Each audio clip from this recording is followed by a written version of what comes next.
আপনারা বলেন তো 15.5 বছর কোনো লোক মাতিবার পারছেন? হ্যাঁ, আমি খালি শেরপুর গুয়াহাটি এ আপনাকে এমপি যে ছিল শালা চোর পুলিশ, চোরোজা পুলিশ হতে। আমার কথা শোনেন না আপনারা? চোরোজা পুলিশ হতে, চোর চুরি করার পুলিশ। এই শালা এসপি যতদিন আসলো, আমি হঠাৎ গুয়াহাটির মধ্যে বলেছি যে প্রধান বক্তার মুখত দাড়ি লাগে আর প্রধান অতিথির মুখত দাড়ি থাকলে ভালো হয় না। এই কথা কিন্তু খারাপ হয়েছে। শালা এমন গরম হলো, এটা কিন্তু লোক মানা। আমি একটা ভালো কথা কইছি আর গরম হয়ে কয় ধনুর শেরপুর হারাম, আমার জন্য বলে হারাম। কে রে শালা, আজ তুই কুটি আর আমি কুটি রে রে। সারাগান্ধীর মান্নান করছিল আজ থেকে সারাগান্ধীর সোনাতলা বদরুশের জন্য হারাম করে দিলাম। আমি বললাম তুই হারাম করার কে রে? এই ঘটনার কিছুদিন পরে সারা মরিছে পারা। আরে কি মনে করতেছেন? উনি নেতা, একটা এমপি, তার মুখে দাড়ি রাখা, নবীর সুন্নতের কথা বলেছি। তোর ইমানের মধ্যে ভেজাল, তোর আমলের মধ্যে ভেজাল। কারণ যেই দেশের থেকে তুই ওয়াজ করবার আইসিস ওই দেশটাই হলো ভেজাল। জোরেখন কথা ঠিক না? 11 সালে বাংলাদেশের প্রধানমন্ত্রীর নাম হলো হাসিনা। জোরেখন নাম কি? এরশাদ চাচা পতনের পর বাংলাদেশের জনগণ আর মরদ মানুষকে দেখেই নি পারে। আগামী ইলেকশনে যে কি হবি, খালেদা যে হারে চাঙ্গা হচ্ছে, হাসিনার সময় মনে হয় খালেদা যায় যায় অবস্থা। জোরেখন ঠিক কিনা? এখন মোটামুটি সাইজ হচ্ছে।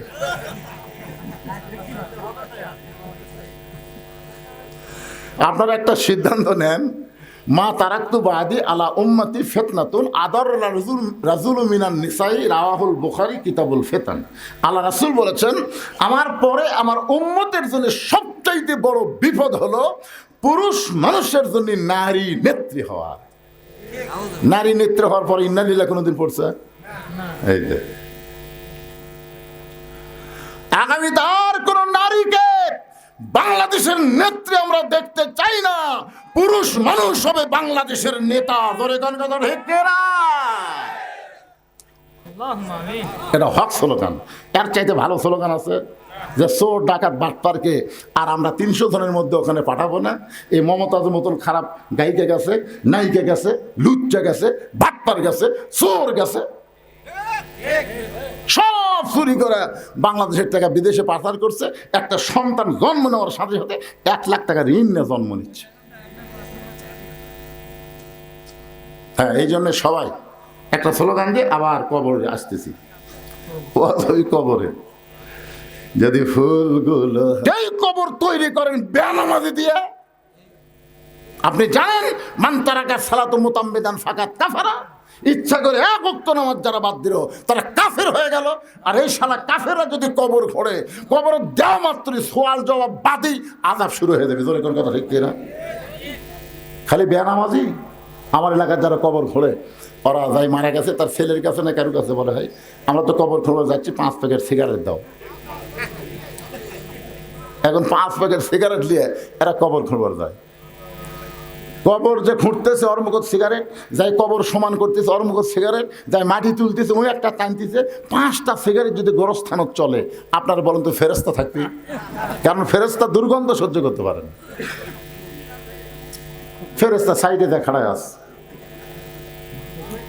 সাইডে দেখাড়ায় আছে। আল্লাহ কয় কে রে গোরস্থান বাদ দে সাইডে কেন? আল্লাহ যে বিড়ি ধরাছে। আপনারা কি মনে করতেছেন আপনি মারা গেলে আপনার গ্রামের সবচাইতে দামি ব্যক্তি হলো মসজিদের মুয়াজ্জিন। আপনি মসজিদের মুয়াজ্জিনকে 10,000 টাকা দিয়ে থন, বিনিয়োগ করেন, ভাই আমি মরে গেলে তুই একটু আমার গোসল করাই দেশ। আল্লাহ নবী বলেছেন মুয়াজ্জিনের মাথা হাসরের ময়দানে সবচাইতে উপরে থাকবে। ওয়ালা আলি সাইয়্যিদিনা শাফিআনা ইয়া আইয়ুহাল্লাযীনা আমানু উযকুরুল্লাহা যিকরান কাসীরা লা ইলাহা ইল্লাল্লাহ লা ইলাহা ইল্লাল্লাহ লা ইলাহা ইল্লাল্লাহু লা ইলাহা ইল্লাল্লাহু লা ইলাহা ইল্লাল্লাহ জোরে লা ইলাহা ইল্লাল্লাহ লা ইলাহা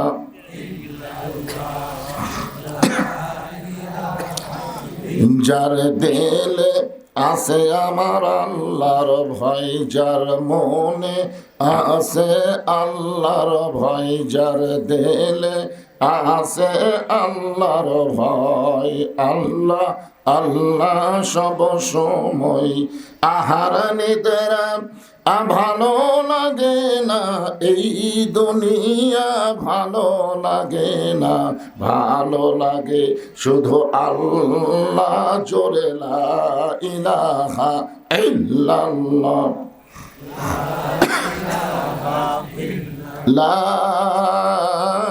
ইলাহা ইল্লাল্লাহু মুহাম্মাদুর রাসূলুল্লাহ। রাসূলের মহব্বতে জবান খুলে সকলে বলি সাল্লাল্লাহু আলাইহি ওয়াসাল্লাম। ভাদার পশ্চিমপাড়া কবরস্থান কমিটি কর্তৃক আয়োজিত আজকের এই ইসালে সাব মাহফিলে আল্লাহ তাআলা যেনাকে সম্মানিত সভাপতির আসনে কবুল করেছেন, জনাব আলহাজ মোহাম্মদ হানিফ উদ্দিন, সহ সভাপতি আলহাজ মোহাম্মদ তরিকুল ইসলাম, সহ সভাপতি জনাব মোহাম্মদ জেল হক, সহ সভাপতি জনাব মোহাম্মদ ওয়াজেদ আলী, সম্মানিত সভাপতি এবং 3 জন সহ সভাপতি, সকলকেই অন্তরের অন্তঃস্থল থেকে আমি শুভেচ্ছা জ্ঞাপন করছি। আপনারা পিছনে যারা দাঁড়িয়ে আছেন, আজকের এই মাহফিলের শেষে কিন্তু ভাত তরকারি আছে। আপনারা বলেন তো দাঁড়ায় নিবেন না বসে নিবেন? না না, ভাত তরকারি যখন দিবে তখন কি দাঁড়িয়ে থেকে নিবেন না বসবেন? তো খাওয়ার সময় যদি বসতে পারেন আর কোরআনের তাফসীর শোনার সময় দাঁড়িয়ে থাকলে এটা আদবি না বেদবি? এই জন্য যারা দাঁড়িয়ে আছেন বসেন, বসেন, সবাই বসেন। আজকের এই মাহফিলের সম্মানিত প্রধান অতিথি আলহাজ কাজী মাওলানা মোহাম্মদ রুকুনুজ্জামান। সম্মানিত প্রধান অতিথিকে অন্তরের অন্তঃস্থল থেকে আমি শুভেচ্ছা জ্ঞাপন করছি। তিনি নিজকে অত্যন্ত ছোট মনে করে কথা বলছেন, ছোট, যে আমি আপনাদের কাজী বিয়ে শাদী পড়াই আর আপনারা সবাই নিচে বসে আছেন, আমি উপরে, কেমন যেন লাগতেছে। আল্লাহ কোরআনে বলেছেন ইন্না আকরামাকুম ইনদাল্লাহি আতকাকুম। এইরকম ভয় যাদের কলিজার মধ্যে থাকে আল্লাহ তাদেরকেই সম্মানিত বানায় দেয়। জোরে কোন সুবহানাল্লাহ। আজকের এই মাহফিলের সম্মানিত ওলামায়ে কেরাম, আপনাদের মাঝে মাঝে যে সমস্ত আলেম ওলামা বসে আছেন, মঞ্চে আছেন, এবং আমি তেজে আসার আগ পর্যন্ত যেনারা কোরআন হাদিসের আলোকে অত্যন্ত গুরুত্বপূর্ণ আলোচনা করে আপনাদেরকে শোনালেন, আলেম ওলামা সহ আজকের মাহফিলের বক্তাগণকে অন্তরের অন্তঃস্থল থেকে আমি শুভেচ্ছা জ্ঞাপন করছি। সম্মানিত অতিথিবৃন্দ, সম্মানিত বিশেষ অতিথিবৃন্দ এবং সম্মানিত আল্লাহর বান্দারা, কঠিন শীতকে উপেক্ষা করে আল্লাহ রাসূলের মহাব্বত কলিজার মধ্যে ধারণ করে এই জান্নাতের বাগানে যিনারা বসে আছেন, আমি আমার অন্তরের অন্তঃস্থল থেকে আপনাদের সবাইকে শুভেচ্ছা জ্ঞাপন করছি। আমার সম্মানিত মা বোনেরা, পর্দার অন্তরালে বসে বসে যারা আলোচনা শুনতেছেন তাদেরকেও শ্রদ্ধা জ্ঞাপন করে এই মুহূর্তে জানতে চাচ্ছি আপনারা সকলে কেমন আছেন। যে আল্লাহ শারীরিক সুস্থতা দান করে মানসিক প্রশান্তি লাভের জন্য আজকের এই জান্নাতের বাগানে আমাদেরকে কবুল করেছেন, আমরা খুশি না বেজার? তাহলে জবান খুলে সমস্বরে সকলে বলবো রব্বানা লাকাল হামদ হামদান কাসীরান তাইয়িবান মুবারাকান ফিহি। আমরা প্রশংসা করলাম কার? কেন করলাম? সুস্থ থাকার জন্য। মাশাআল্লাহ। আসলে আল্লাহর প্রশংসা করে কি হিসাব করে করা যায়? আল্লাহর প্রশংসা করার বহু কারণ। তার মধ্যে 1 নম্বর কারণ হলো আমরা বাংলাদেশ এমন একটা জায়গায় আমাদের অবস্থান যার 3 দিকে হচ্ছে ভারত। যেরকম 3 দিকে কি? ভারত। আর একদিকে ফাঁকা আছে, সেই দিকে আছে সাগর। সেই দিকে কি? ভারতে যারা বসবাস করে তারা অধিকাংশই হলো হিন্দু। অধিকাংশই কি? হিন্দু। এই আমাদের হাসিনা যখন ভারতে পালায় গেছে, পলানোর পর থেকে ভারত মোটামুটি আমাদের উপর একটু খেপে গেছে। যেরকম ঠিক কিনা? আপনার পেপার পত্রিকা খবর দেখেন কিনা? এই কিছুদিন আগে ভারত থেকে বলা হয়েছে আমরা পেঁয়াজ বন্ধ করে দিলাম, চিনি বন্ধ করে দিলাম, এটা বন্ধ করে দিলাম, সেটা বন্ধ করে দিলাম। ওরা মনে করতেছে আমরা এগুলো বন্ধ করে দিলে বাংলাদেশের লোকেরা না খেয়ে মরবে, ওদের ধারণা। আপনারা বলেন আমরা কি ভগবানের দিকে তাকায় আছি না আল্লাহর দিকে? হিন্দুরা যে ভগবানকে বিশ্বাস করে, আপনারা বলেন তো সেই ভগবানের কোনো অস্তিত্ব আছে? নাই, কিন্তু নাই। কারণ একটাই মাত্র ধর্ম। অনেকে বলে সমস্ত ধর্মের ভিতরে শ্রেষ্ঠ ধর্মের নাম কি? এই কথাটা বলা হচ্ছে কবিরা গুনাহ। মানে সমস্ত ধর্মের মধ্যে ইসলামকে শ্রেষ্ঠ বলা যাবে না, কারণ ইসলামই একমাত্র ধর্ম, অন্য কোনো ধর্মই নাই। ধরে কোন কথা ঠিক কিনা? এই কথাকে আমার না আল্লাহর? আল্লাহ কোরআনে বলেছেন অমাইয়াবতাগি গায়রাল ইসলামা দীনান ফালাই ইউকবালা মিনহু। এই আয়াতের বাংলা অর্থ হলো ইসলাম ছাড়া অন্য কোনো ধর্ম কেউ যদি গ্রহণ করে এইটা আল্লাহর দরবারে কবুল হবে না। আল্লাহর কাছে কবুলযোগ্য একমাত্র ধর্মের নাম কি? আর সেই ধর্মকে আমরা গ্রহণ করেছি। যেরকম ঠিক কিনা? আর ভগবানের জাতেরা আমাকে নাকি রিজিক বন্ধ করে দিবে। আল্লাহ কি বলেছেন? ওমা মিন দাব্বাতিন ফিল আরদি ইল্লা আলাল্লাহি রিজকুহা। পৃথিবীতে এমন কোনো বিচরণশীল প্রাণী নাই যার রিজিকের ব্যবস্থা আল্লাহ করেনি। জোরে কোন সুবহানাল্লাহ। তাহলে সব প্রাণী রিজিক যদি আল্লাহই দেয়, তাহলে আমরা মুসলমান, আমাদের রিজিক কে দিবে? আরো জোরে বলেন। সে ভারত অবশ্য মাঝে মধ্যে হুমকি মারতেছে। আজকেও একটা মারছে, আপনারা জানেন আজকের হুমকি কি? জি হুজুর, জি কি? দেখো আপনি বলেন। আজকের হুমকি হচ্ছে অতি সত্তর, মানে খুব শিগগিরই বাংলাদেশকে ওরা দখল করে নিবার চায়। দেখছেন? আসলে হাসিনার সময় কিন্তু এরা বাংলাদেশকে অঙ্গরাজ্য বানাইছিল। যেরকম ঠিক কিনা? কিন্তু ডক্টর ইউনূস আসার পরে ওদের সেটা গুড়েই বালি, যাকে বলা হয় গুড়ে বালি, মানে ওইটার হচ্ছে না। কারণ ডক্টর ইউনূস ঘোষণা করেছে ভারতের সমস্ত চ্যানেল বাংলাদেশ বয়কট করে দিল। আসলে মানুষ যাই হোক, নামটা তো একটা নবীর নাম। যেরকম কথা ঠিক কিনা? কোন নবী? ইউনূস নবীরে খাইল মাছেতে গিলিয়া, ফেরেশতা পাঠাইলেন আল্লাহ ইসমে আজম দিয়া। দমে দমে সে হরদম পড়ে সে ইসমে আজম, মাছেরই উদর হইতে বাঁচাইলে প্রাণ। সবাই বলেন আল্লাহু আল্লাহু, তুমি জানলি জালালুহু, শেষ করা তো যাই না গেয়ে তোমার গুণগান। জোরে বলেন আলহামদুলিল্লাহ। আমরা বিশ্বাস করি যে আল্লাহর কাছে ভগবানের অস্তিত্ব সবাই বলা লাগবে। কারণ আপনারা মনে করতেছেন যে আপনাদের ভাদারই খালি ওয়াজ হচ্ছে, তা না। এই যে ক্যামেরাগুলো দেখতেছেন, এই ক্যামেরার মাধ্যমে লাইভ করে গোটা বিশ্ব আপনাদের ভাদারের ওয়াজ দেখতেছে। যখন সুবহানাল্লাহ, বুঝতে পারতেছেন না আপনাদের ওয়াজ এখন কোন জায়গায় চলতেছে। আমেরিকাতেও চলতেছে, লন্ডনে চলতেছে, সৌদি আরব চলতেছে, মানুষেই চলতেছে। বাংলাদেশের যত মানুষ বিশ্বে বসবাস করে সবাই আপনাদের ভাদারের ওয়াজটা লাইভে দেখতেছে। সুবহানাল্লাহ।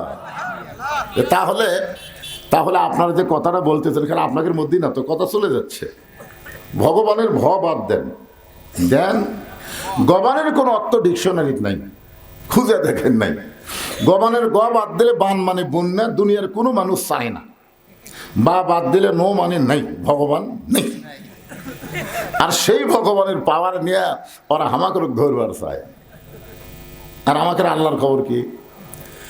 আল্লাহু লা ইলাহা ইল্লা হুয়াল হাইয়ুল কাইয়ুম। যদি আপনার মন চায় আলিফ বাদ দেন, লিল্লাহি মা ফিস সামাওয়াতি ওয়াল আরদ। আবার যদি মন চায় আর একটা লাম বাদ দেন, লাহুল মুলকু ওয়া লাহুল হামদ। আবার যদি মন চায় লাম বাদ দিয়ে দেখেন, হুয়াল্লাহুল্লাযী লা ইলাহা ইল্লাহু। আমরা যাকে আল্লাহ বিশ্বাস করি তার সব কিছু বাদ দিলেও আল্লাহ বাদ পড়ে না। মুসলমানের আল্লাহ সদা বিরাজমান, জোরে কোন ঠিক কিনা? এখন আপনারা বলেন আমাদের ভারতে জন্ম নেওয়া ভালো না বাংলাদেশে জন্ম নেওয়া ভালো? আমরা কিন্তু খুবই ছোট, আমাদের পারমাণবিক বোমা নাই, আমাকে অ্যাটম বোমা নাই, আমাদের ভারতের মতন অত যুদ্ধে অস্ত্রও নেই, কিন্তু আমাদের কি আছে? আর ঈমানের কথা পরে বলবো, আগে বলবো আমাদের আল্লাহ আছে। এখন কি আছে? আল্লাহর সাথে কিছু কুলাবে? আল্লাহ কোরআন কারিমে লক্ষ্য করে বলেন, তাবারাকাল্লাযী বিয়াদিহিল মুলকু ওয়া হুয়া আলা কুল্লি শাইইন কাদির। গোটা পৃথিবীর রাজত্ব, কর্তৃত্ব, মালিকানা একমাত্র কার হাতে? না মুদির হাতে? কার হাতে? এটা কিন্তু বিশ্বাস করে বলা লাগবে। আল্লাহ রাসূল বলেছেন এমন একটা সময় আসবে তখন হিন্দু মুসলমানের মধ্যে একটা যুদ্ধ শুরু হবে। সেই যুদ্ধের নাম হলো গজওয়াতুল হিন্দ। এই যুদ্ধে যে সমস্ত মুসলমান দুনিয়া থেকে বিদায় নেবে, রাসূল বলেছেন তাকে বদরই শহীদদের সঙ্গে আল্লাহ কবুল করে নেবে। তাহলে আমাকে লাভ না লস? আমরা মরে গেলেও জান্নাত, বেঁচে থাকলেও লাভ। আর হিন্দুকের খবর কি? মরে গেলে। এই জন্য মুসলমান কোনো কিছুকেই ভয় করে না, কারণ মুসলমান বিশ্বাস করে মিনহা খালাকনাকুম অফিহা নুয়ুদিকুম অমিনহা নুখরিজুকুম তারাতান উখরা। আল্লাহু আকবার। আমরা আল্লাহর প্রশংসা কেন করব? আপনারা একজন বললেন আল্লাহ সুস্থ রাখছে তাই না, এটাও কারণ, কিন্তু এক নম্বর কারণ হলো আল্লাহ দয়া করে, রহম করে আমাদেরকে মুসলমানের ঘরে মুসলমান হিসাবে কবুল করেছেন। যদি হিন্দুর ঘরে পাঠাতো তাহলে আমাদের অবস্থাটা কি হতো? যদি ইহুদি খ্রিস্টানদের ঘরে আল্লাহ পাঠাতো আমাদের করার কিছু আছে? কিন্তু আল্লাহ ওই সকল ঘরে না পাঠায় সরাসরি আমাদেরকে মুসলমানের ঘরে কবুল করেছেন। খুশি না বেজার? তাহলে জবান খুলে বলি আলহামদুলিল্লাহ। এখানে কোনো গল্প করা চলবে না, একে কোনো কথা চলবে না বাজান। আছেন আমার মুক্তার, আছেন আমার ব্যারিস্টার, শেষ বিচারের হাইকোর্টেতে তিনি আমায় করবেন পার। আমি পাপী রাসূল জাবিন্দা। আমাদের ভাগ্য কত ভালো। রাসূল বলেছেন কেউ যদি সারা জীবন পাপ করে আর মৃত্যুর সময় যদি ঈমানের সাথে মৃত্যুবরণ করতে পারে, আমি রাসূল ওয়াদা দিয়ে দিলাম তাকে জান্নাতে না নিয়ে আমি রাসূল জান্নাতে যাব না। চিন্তা করছেন যে সারা জীবন যদি আমরা পাপ করি আর মরার সময় যদি ঈমানের সাথে বিদায় নেই, রাসূল আমাদের উকিল হবেন, আমাদের ব্যারিস্টার হবেন, আল্লাহর সামনে আমাদের ওকালতি করে আমাদেরকে জামিন করে জান্নাতে পৌঁছে দিবেন। এমন একজন নবী পাওয়াতে খুশি না বেজার? এখন আপনাদের কাছে আমার প্রশ্ন হলো, আমাদের নবী কি শুধুই নবী? না না না, আমরা কিন্তু দরুদ শরীফের মধ্যে আরবিতে বলে দিছি বাংলাতে হয়তো বোঝেননি। আল্লাহুম্মা সাল্লি আলা সাইয়্যিদিনা মুহাম্মদ। কি বলছেন? না না না, এই যে সাইয়্যিদিনা শব্দের অর্থ কি? আচ্ছা, এই সর্দার না কয়ে নেতা কোয়া যায় না? সর্দার একটু ছোট ছোট মনে হয়, এই লোকটা গ্রামের সর্দার না, নেতা বলে একটু বেশি পাওয়ারফুল মনে হয় না? তা আমাদের নবী কি সর্দার না নেতা? কেমন নেতা? আমার নেতা, তোমার নেতা। যারা না বলে মুখ বন্ধ করে থাকলেন, থাকেন, কোনো অসুবিধা নেই। অসুবিধা আপনার। এই একটা স্লোগানে হয়তো আল্লাহ আপনাকে জান্নাতে কবুল করতে পারে। জোরে কোন পারে? কে পারে? আপনি কি মনে করছেন নামাজ দিয়ে, রোজা দিয়ে, হজ দিয়ে আপনি জান্নাতে যাবেন? আল্লাহ কোরআনে বলেছে ওয়াবতাগু ইলাইহি ওসিলা, যে কোন একটা ওসিলায় আল্লাহ তোমাকে নাজাত দিয়ে দিব। জোরে কোন সুবহানাল্লাহ। আজকে যারা লেফের মধ্যে না ঢুইকা, তোষকের মধ্যে না ঢুইকা, এই ঠান্ডার মধ্যে, শীতের মধ্যে যারা জান্নাতের বাগানে আছেন, এই ওসিলা আল্লাহ আমাদের জান্নাত দিবার পারে। জোরে কোন পারে কি পারে না? মুসলমানের বাচ্চা মেলার মধ্যে কথা কয়, দেখছেন? মুসলমানের বাচ্চা, আরে আফসোস লাগে, আফসোস যে তুমি মুসলমানের সন্তান হয়ে আজকে কোরআনের মাহফিল বাদ দিয়ে তুমি মেলার মধ্যে গল্প করো। এত রাত এখনো তোমার মেলা শেষ হয়নি। কি বলেন? এই জন্যে এটা একটা ওসিলা হতে পারে। বিশ্বাস করতেছেন না নাকি? আচ্ছা, আল্লাহ কোরআনেই বলেছেন ওয়াবতাগু ইলাইহি ওসিলা, আমি তোমাদের নাজাতের ব্যাপারে ওসিলা অন্বেষণ করবো। জোরে কোন সুবহানাল্লাহ। কারণ আল্লাহ তোমাকে জান্নাত দিবেই, দিবে না? দিবেই, কিন্তু কোন ওসিলাই দিবে? হতে পারে আজকের এই মাহফিলের ওসিলাই। এই বাবা, এখন তুমি আর কি শুরু করলে? কি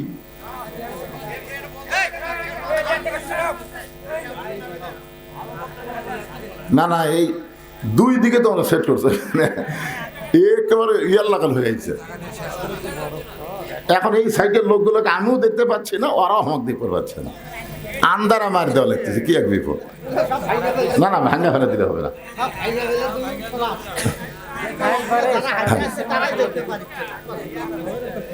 হইচই না করে, এখানে অসংখ্য রহমতের ফেরেশতা, আপনাদের চাইতেও ফেরেশতা এখানে বেশি। কম না বেশি? এই যে আপনারা সবাই বসে আছেন, আমি বসে আছি, আমাদের প্রত্যেকের সাথে দূরে করে ফেরেশতা আছে, আছে না নাই? তাহলে এই হিসাবে তো ডবল। আমরা যা আছি ফেরেশতা তার ডবল। আর অসংখ্য ফেরেশতা আজকের এই সামিয়ানা থেকে আরশ পর্যন্ত দাঁড়িয়ে গেছে। জোরে কোন সুবহানাল্লাহ। এই ফেরেশতাগুলো যেন আমাদের পক্ষে সাক্ষী দিবার পারে। আমরা হইচই করলে ফেরেশতা মনে করবে যে আল ইনসান আশরাফুল মখলুকাত, আল্লাহর যত সৃষ্টি আছে সর্বশ্রেষ্ঠ সৃষ্টির নাম হলো মানুষ। ইনসান মানে মানুষ। আল্লাহর প্রশংসা করার কারণ হলো আল্লাহ আমাদেরকে ভাগ্য গুণে বিশ্ব নবীর উম্মত হিসাবে কবুল করেছেন। আর বিশ্ব নবীর উম্মত হওয়াতে আমাদের জান্নাত পাওয়া আল্লাহ সহজ করে দিয়েছে। প্রশংসা করব কার? মাশাআল্লাহ। আল্লাহর প্রশংসা করার আর একটা কারণ হলো এই যে দেখতেছেন পবিত্র কোরআন। এখানে আজকে অবশ্য লেখছে ইসালে সওয়াব মাহফিল। ইসালে সওয়াব মানে কি? শেষে খাওয়া দাওয়া নাকি? না না, ইসালে সওয়াব লেখা থাকলে জনগণ বুঝবি খাওয়া আছে রে। আর যদি তাফসির মাহফিল দেয়, কয় না খালি এমনি এমনি। ইসালে সওয়াব শব্দের অর্থ হলো আমাদের আপনজন যারা দুনিয়া থেকে কবরে চলে গেছে তাদের রুহের মাগফিরাতে সওয়াব পৌঁছায় দেওয়া। বিশেষ করে এখানে একটা গোরস্থান, কবরস্থান। আমি বললাম যে ভাই গোটা পাড়ার কি এটা গোরস্থান? বলে না হুজুর, পারিবারিক কবর আছে, তবে আমরা এটা নতুন করে একটা সম্মিলিত গোরস্থান তৈরি করছি।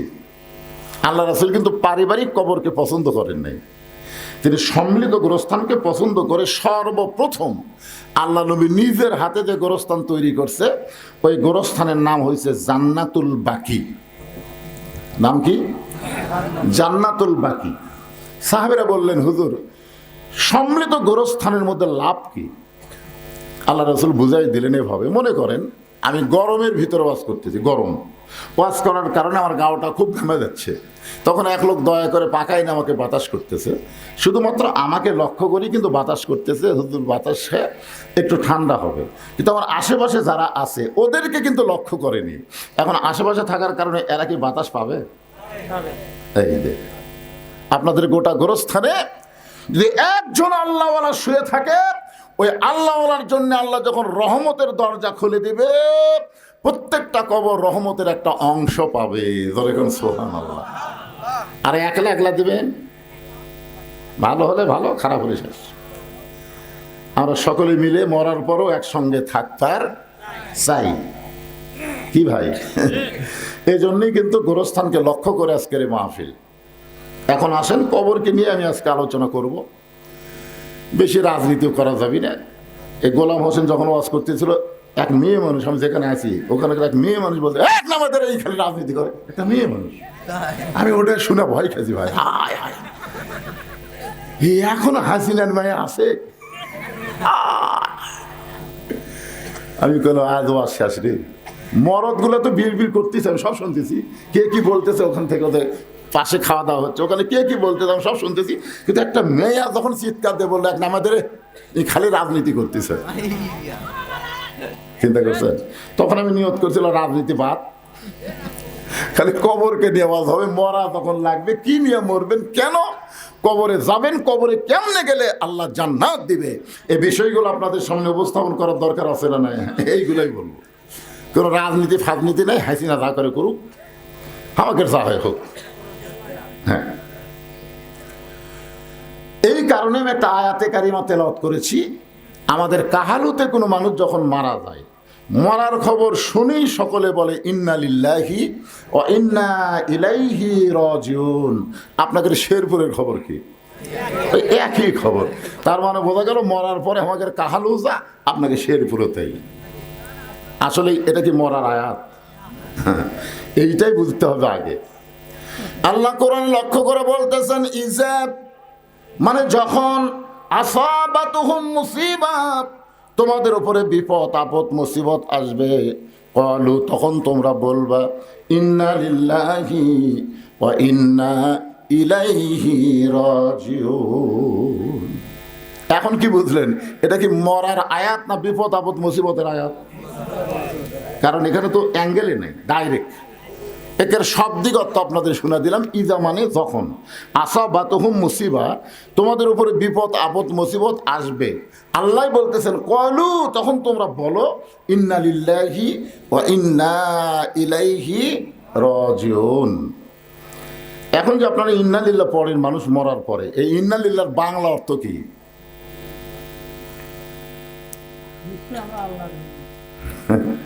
কিছুটা হয়েছে হয়েছে।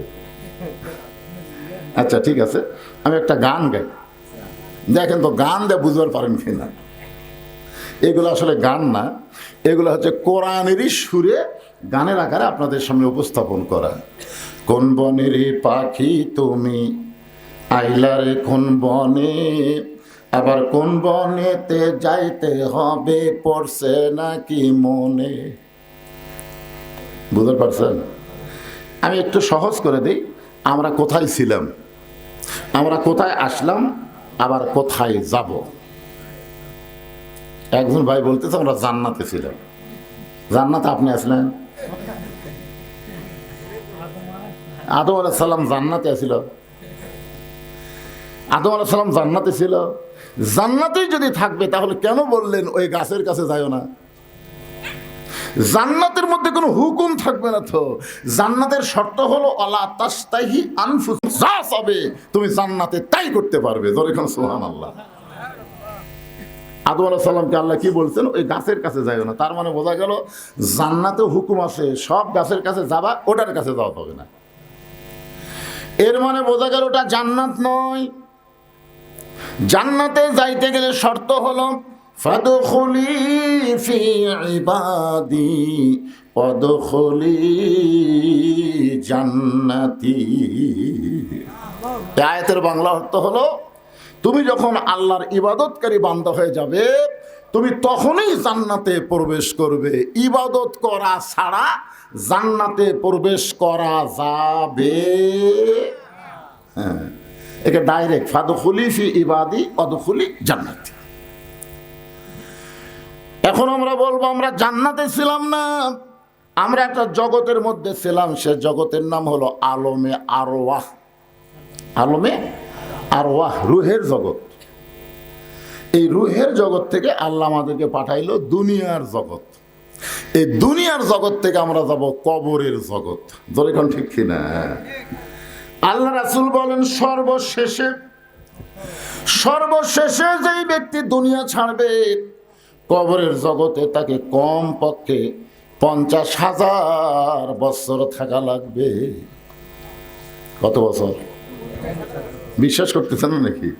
আফসোসের কিছুই বোঝা যাচ্ছে মনে হয় কি। সর্বশেষে যেই ব্যক্তি মৃত্যুবরণ করবে, কবরের জগতে তাকে 50,000 বছর থাকা লাগবে। যে দুনিয়ার জগতে আমাকে কোনো কি নাই, নিশ্চয়তা আছে নাকি? আপনি যে 3তলা 4তলা বাড়ি বানাচ্ছেন আর বারবার ঘাড় কাজ করে দেখতেছেন, কি দেখো ভাই? রড বার করে রাখছি, হুজুর আর একতলা করবো, আর একতলা। দুই কান্দের ফেরেশতা কয়, পাগলা উপর দিকে তাকাস না রে, তোর বাড়ি 3তলা না, তোমার জায়গা হলো নিচতলা। যেরকম কি তলা? নিচতলা। একতলা না, নিচতলা মানে কি? আন্ডারগ্রাউন্ড। এখন নিচতলায় যদি আমরা যাবার চাই, আল্লাহ বলেছেন কোনো সমস্যা নাই।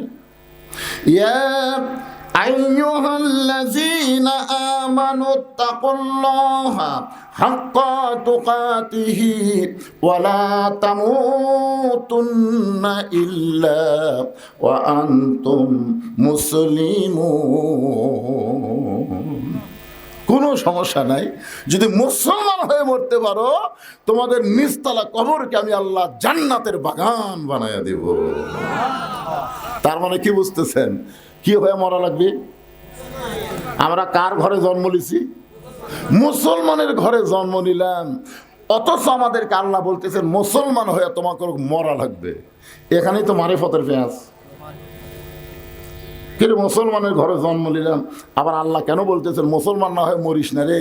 তার মানে বোঝা গেল মুসলমানের ঘরে জন্ম নিয়া অনেকে কাফের হয়ে মরে, আবার অনেকে কাফেরের ঘরে জন্ম নিয়া মুসলমান হয়ে মরে। ধরে কোন কথা ঠিক কি না? কথা বলে।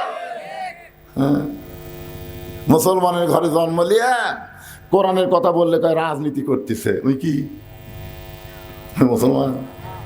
আল্লাহর কোরআনের আইন বাংলাদেশে চালু হবে, এই কথা শোনার পরে যার কলিজার মধ্যে কষ্ট হয়, বুঝবেন ও মুসলমান না, ও হলো মুনাফিক নম্বর 1। জোরে কোন কথা ঠিক কিনা?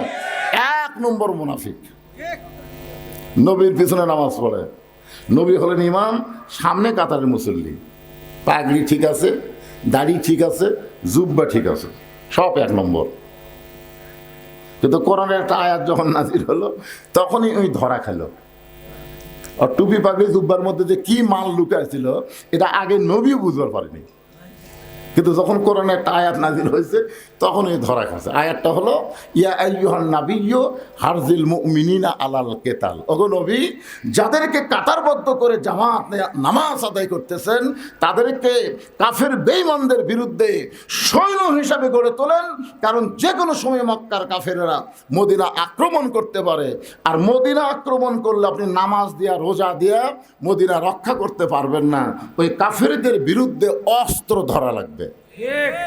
কার কথা? আল্লাহর কথা। এই আয়াত যখন নবী সাহাবীদের সামনে বললেন, এই সামনে কাতারের মুসল্লি ওই মন খারাপ করে নবীকে বলতেছে, হুজুর এটা না গন্ডগোলের আয়াত। আপনারা বলেন এটা গন্ডগোলের আয়াত।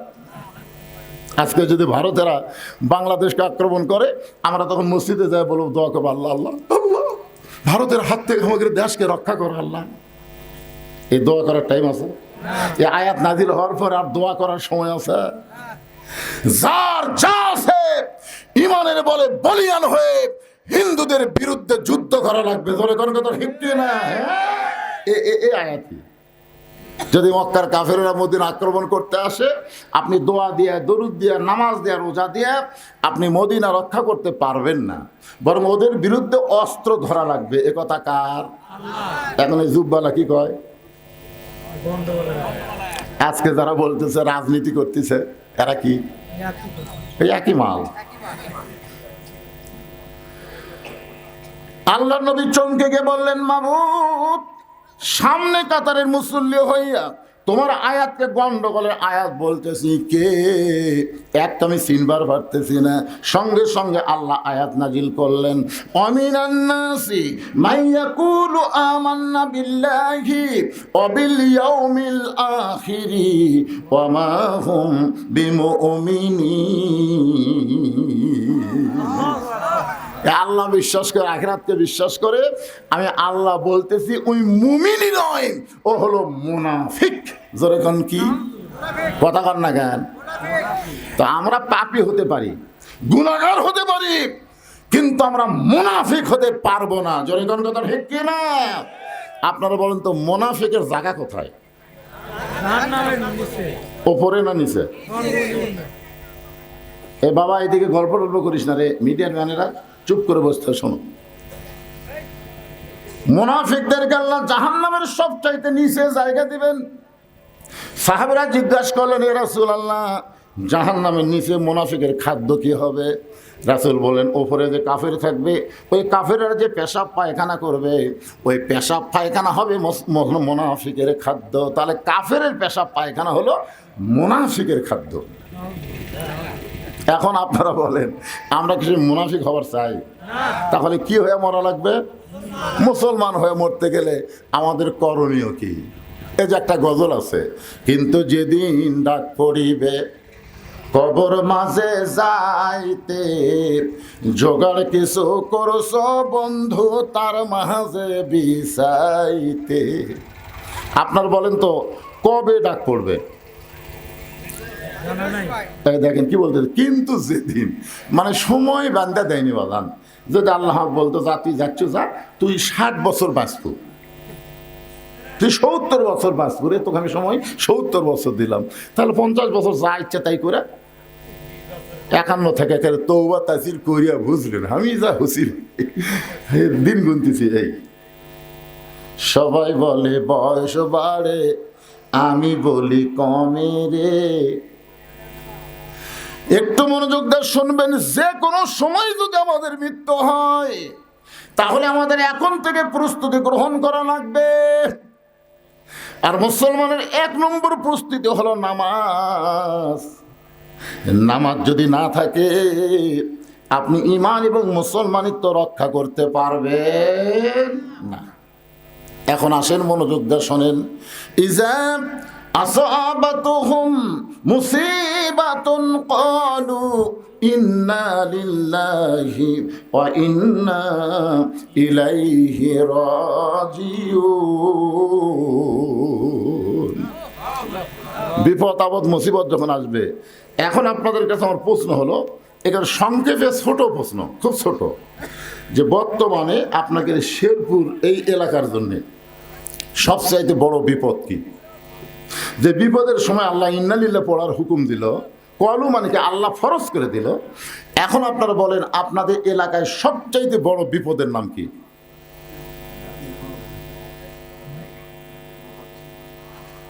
বুঝতে পারতেছেন না? মানে এত বিপদ আপনাকে এলাকায়, কোনটা বড় কই, কোনটা ছোট কই? আপনারা বলেন তো, আজকের এই মাহফিলের জন্য এই মেলাটা রহমত না বিপদ? ওই মেলা দেখার পরে ইন্নালিল্লাহ কে পড়ছেন? কেউ পড়েন। আপনারা কখন পড়বেন? যখন মরে গেল তখন। ওই মেলার মধ্যে কি চুরির দোকান আছে? আপনারা বলেন তো, কোরআনের মাহফিলের মেলাতে চুরির দোকান, এটা রহমত না বিপদ? আপনার ইন্নালিল্লাহ পড়ছেন? সবচাইতে বড় বিপদ হলো প্রত্যেকটা যুবকের হাতে একটা করে টাচ মোবাইল। ধরে কোন কথা ঠিক কিনা? তা আপনার ছেলে যে টাচ মোবাইলটা ঘুরতেছে, আপনি ইন্নালিল্লাহ পড়ছেন? সবচাইতে বড় বিপদ হলো মেয়েরা ঘরের মধ্যে থাকার কথা, সেই মেয়েরা বেপরদা হয়ে রাস্তায় আসা। রহমত না বিপদ? একটা মেয়ে মানুষ দেখে আপনি ইন্নালিলা পড়ছেন, হ্যাঁ, তার মানে বোঝা গেল আপনার বিপদই বোঝেন না, মানুষ মরে গেলেই বিপদ মনে করেন। সবচাইতে বড় বিপদ মানুষ মরার পরে ইন্নালিল্লাহ কেন পড়ি? এই কারণেই পড়ি, আমাদের জন্য মরাটাই হলো সবচাইতে বড় বিপদ। ও বাংলার মুসলমানেরা শুনে নেন, কোরআনকে যদি আইন হিসাবে গ্রহণ করে, আল্লাহর হুকুম অনুযায়ী নবীর তরিকা মোতাবেক যদি চলতে পারেন, তাহলে মরাটা বিপদ না, মরার মাধ্যমে জান্নাতে প্রবেশ করা যাবে। কোন ঠিক কিনা? কিন্তু মানুষ বলে আমরা কেন পড়ি? আমরা মনে করি মরাটাই হলো বিপদ। আল্লাহ রাসূল বললেন, সর্বশেষে যেই ব্যক্তি কবরে যাবে, কবরের জগতে তাকে 50,000 বছর থাকা লাগবে। এই কথা শোনার পরে আমাদের মা উম্মাহাতুল মুমিনিন খাদিজাতুল কুবরা ছোট বাচ্চার মতন কান্না শুরু করে দিলেন। রাসূল বলে, খাদিজা আপনি এমন করে কেন কাঁদতেছেন? খাদিজা বলে, ওগো আল্লাহর নবী, আমি জানি কবরে কোনো দরজা নাই, কবরে কোনো জানলা নাই, কবরে কোনো সাথী নাই, কবরে কোনো বাতি নাই, একা একা 50,000 বছর অন্ধকার কবরে কেমনে থাকবো? এই কথা শোনার পরে আমার চোখটা দরদর করে পানি পড়তেছে। আল্লাহর নবী খাদিজার চোখের পানি মুছা দিয়া কপালে একটা চুম্বন দিয়ে বললেন, খাদিজা, ওই আল্লাহর শপথ করে বলতেছি, ঈমান গ্রহণ করার পরে আপনি আল্লাহর সঙ্গে যে সম্পর্ক গড়ে তুলেছেন, আল্লাহ আপনার কবরকে জান্নাত বানায়া দিবে। সুবহানাল্লাহ। সবাই বলেননি? বলছেন?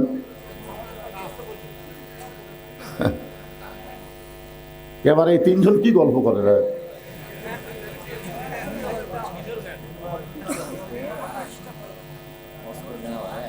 না শোনেন, তাহলে এখানে যে আল্লাহ রাসূল বললেন, কি বললেন শোনেননি? খেয়াল করেননি? এদের তরিকতের লাইনে একটা কথা আছে, খিয়ালেতে রাখো মন, খিয়ালো অমূল্য ধন, খিয়ালো হারাইয়া গেলে সব হবে তার কারণ।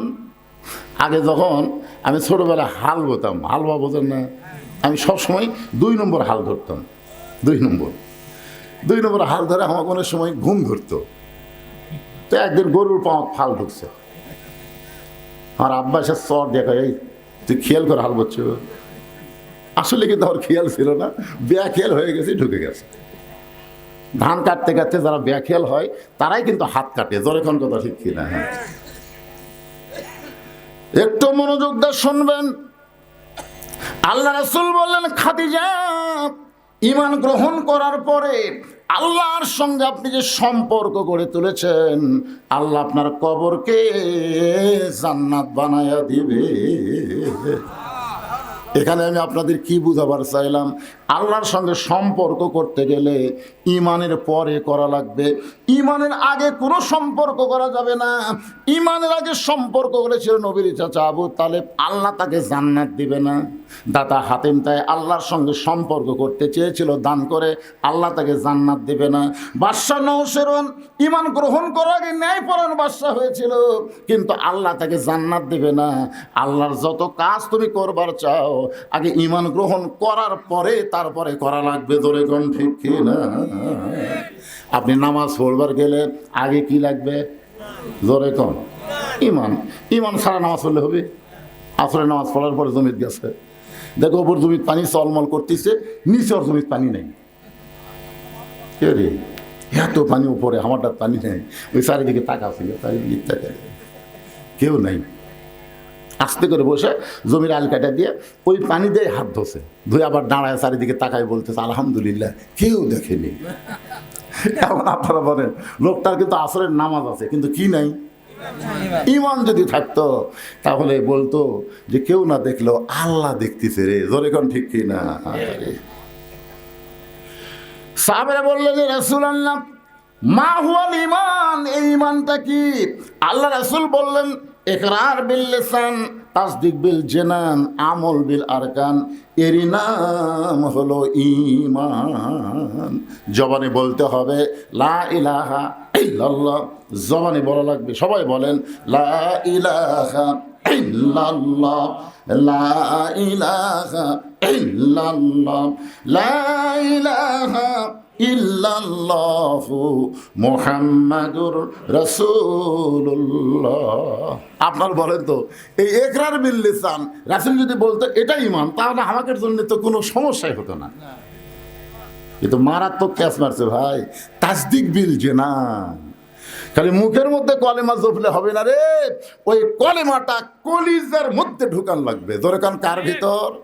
কলিজার মধ্যে যখন ঈমানের জায়গা হবে, ওই লোকটার কাছে জীবনের চাইতে ঈমানের দাম বেশি হবে। এখন আপনারা বলেন তো, এই ভাদারের লোকেরা, আপনাদের কাছে জীবনের দাম বেশি না ঈমানের দাম বেশি? এই মুখে মুখে বলতেছেন। 15.5 বছর আমার মতন বক্তার কাছে আল্লাহর চাইতে হাসিনার ভয় বেশি। আমার মতন বক্তা চারিদিকে তাকায় ওয়াজ করে, পুলিশের গাড়ি, র্যাবের গাড়ি, আওয়ামী লীগের ক্যাডার আছে কিনা, এগুলো যদি থাকে তেল তেল ওয়াজ করে বাড়ি গেছি। বউ আগেই ভয় দেখাচ্ছে পুলিশ যেন না ধরে, আজরাইল ধরবে, এ কথা আমার বউ একদিনও কয়নি, খালি বলছে পুলিশ যেন না ধরে। ইমানদারেরা পুলিশ ধরার ভয় করবে না, আজরাইল ধরার চিন্তা করবে। ধরে এখন কথা ঠিক কিনা কথা বলেন? পুলিশ ধরলে আপনাকে ছাড়বে, আজরাইল ধরলে মনে ছাড়বে? একটু মনোযোগ দেবেন। তাসদিক বিল জানান মানে কলিজার মধ্যে ঈমান।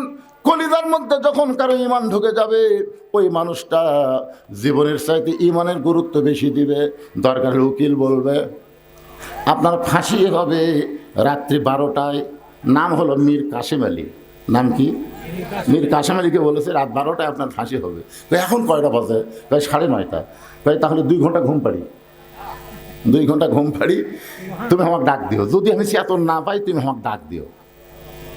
উকিল কয় এই মানুষ করে রাত 12টায় ফাঁসি হবি, 9:30 বাজে, 2 ঘন্টা ঘুম পাড়ি, এতক্ষণ চেতন থাকে কি হবে?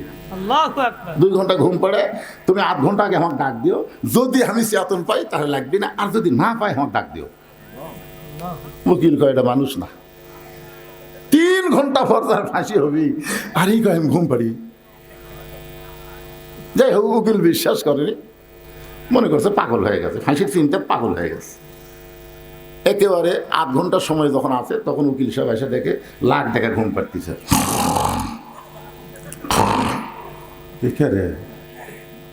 আর 8 ঘন্টা ফাঁসির সময় এখনো ঘুম পাড়ে, ডাক দিতে। লাভ ধরে বলছে ভাই ফাঁসির টাইম হচ্ছে?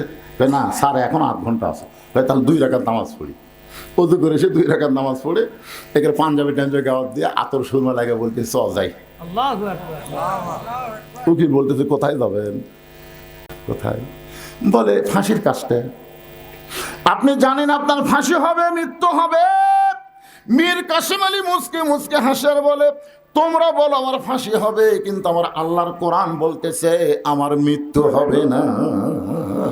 ওয়ালা তাকুলু লিমান ইউকতালু ফি সাবিলিল্লাহি আমওয়াতুন বাল আহইয়াউ ওয়ালাকিন লা তাশউরুন।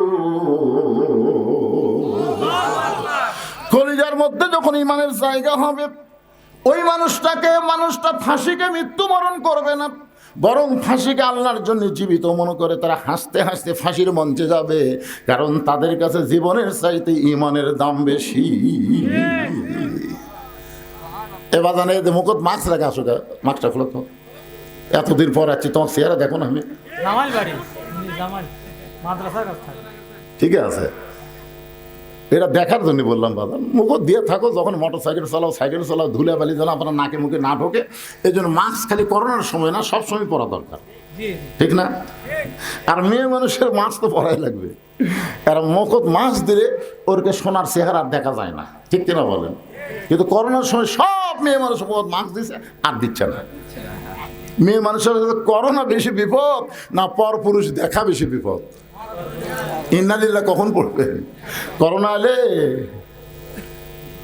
আল্লাহ কোরআনে বললেন অকরনা ফি বুয়ুতিকুন্না ওয়ালা তাবাররাজনা তাবাররুজাল জাহিলিয়াতিল উলা। রাসূল খাদিজার কপালে চুম্বন দিয়ে বললেন, খাদিজা ওই আল্লাহর শপথ করে বলতেছি, ঈমান গ্রহণ করার পরে আল্লাহর সঙ্গে যে সম্পর্ক গড়ে তুলেছেন, আপনার যখন মৃত্যু হবে আল্লাহ আপনার কবরকে জান্নাত বানায়া দিবে। এখন আপনাদের কাছে আমি জানতে চাই, গোরস্থান যদি জান্নাত হয়ে যায় তাহলে 500 বছর কি, আর 50,000 বছর কি, আর 1 কোটি বছর কি? গোরস্থান জান্নাত হয়ে গেছে, আর এখানে বছরের হিসাব আছে? সুবহানাল্লাহ। এরপরেও মা খাদিজা যখন ছোট বাচ্চার মতন কান্দে, রাসূল বলে, খাদিজা এত বড় সান্ত্বনা পুরস্কার দিলাম, এরপর আপনি কান্দেন কেন? খাদিজা বলে, রাসূলুল্লাহ যদি আপনার কাছে কিছু চাই আপনি কি আমার দিবেন না? সঙ্গে সঙ্গে রাসূল 3 বার নাউজুবিল্লাহ বললেন। নাউজুবিল্লাহ, নাউজুবিল্লাহ, নাউজুবিল্লাহ। কয়বার? খাদিজা বললেন, হুজুর আমি আপনার কাছে কিছু চাই। এই কথা শোনার পরে আপনি 3 বার নাউজুবিল্লাহ বলার কারণ? রাসূল বলেন, খাদিজা ঈমান গ্রহণ করার পরে আল্লাহ ছাড়া অন্য কারো কাছে আর চাওয়া জায়েজ। এখন আপনারা আল্লাহ ছাড়া অন্য কারো কাছে চান?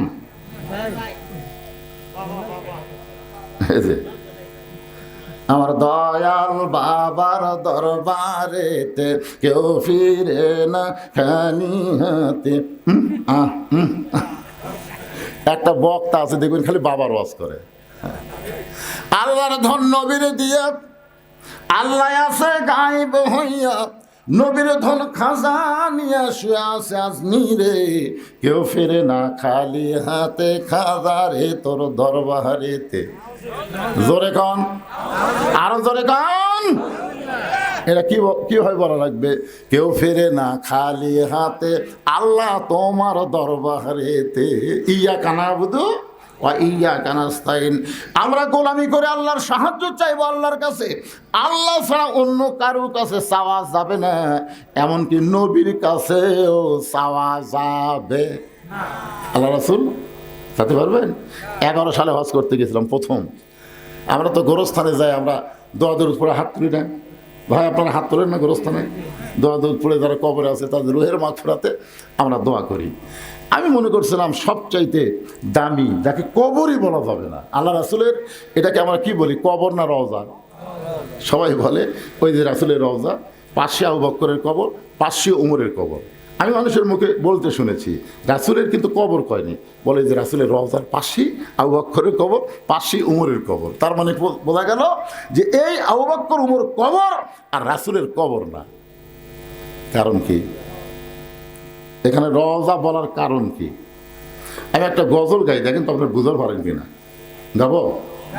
ইসলামের আলো জ্বলায়া দিয়া নবী শুইয়া আছেন সোনার মদিনায়। আর যদি আমি এভাবে বলি, ইসলামের পতাকা উড়ায়া দিয়া নবী ময়রা আছেন সোনার মদিনায়। কি ময়রা কওয়া যাবে? যদি কই খালি গুনা করে। একটু মনোযোগ দিয়ে শুনবেন। আমি বিশ্বাস করি নবী আমার হায়াতুন নবী, এই মনে করে 11 সালে যখন নবীর রওজার পাশে হাত তুলেছি, ইতিমধ্যে 2 পুলিশ এসে আমার হাতের উপর লাঠি দিয়ে ঠাসি দিয়ে বললেন, মামনু কুল্লু হারাম। আর এরা হলো আসল দেশের পুলিশ। জোরে কোন কথা ঠিক কি না? কি হলো রে? কি আছে কি আছে কি আছে? আচ্ছা খারাপ হয় না তো, কি জন্য খারাপ? এরা যদি একবার খেপা যায় এই লাঠি লিয়ে যেত। আমি তো এরকম থামে থেকে কাম করতেছি। আর ওটো না।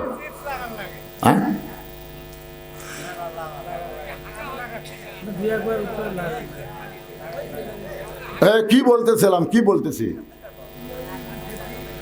একটু মনোযোগ দিয়ে শুনেন। আজকের ওয়াজের শুরু থেকে শেষ পর্যন্ত কবরকে নিয়ে ওয়াজ হবে। কোনো রাজনীতি চলবি না। কিসের অ্যাঙ্গেল? অ্যাঙ্গেলের দিন শেষ, ডাইরেক্টের বাংলাদেশ। ধরে কর কথা ঠিক। আগে অ্যাঙ্গেলে মারছি, এখনো অ্যাঙ্গেল।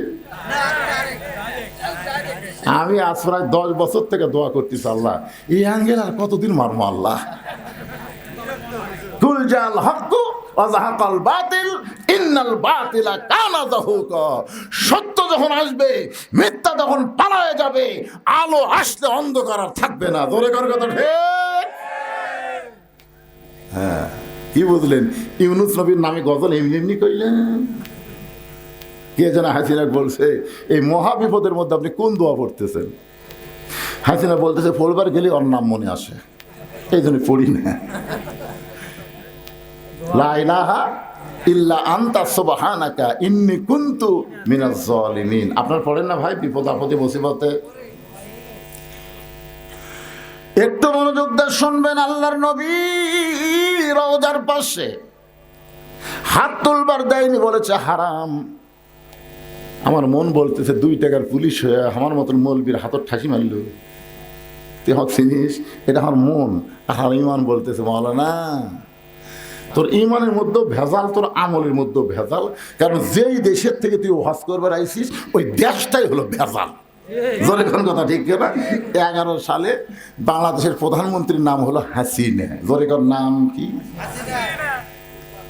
এরশাদ চাচা পতনের পর বাংলাদেশের জনগণ আর মরদ মানুষও দেখেইনি পারে। আগামী ইলেকশনে যে কি হবে, খালেদা যে হারে চাঙ্গা হচ্ছে, হাসিনার সময় মনে হয় খালেদা যায় অবস্থা। জোরেখন ঠিক কিনা? এখন মোটামুটি সাইজ হচ্ছে।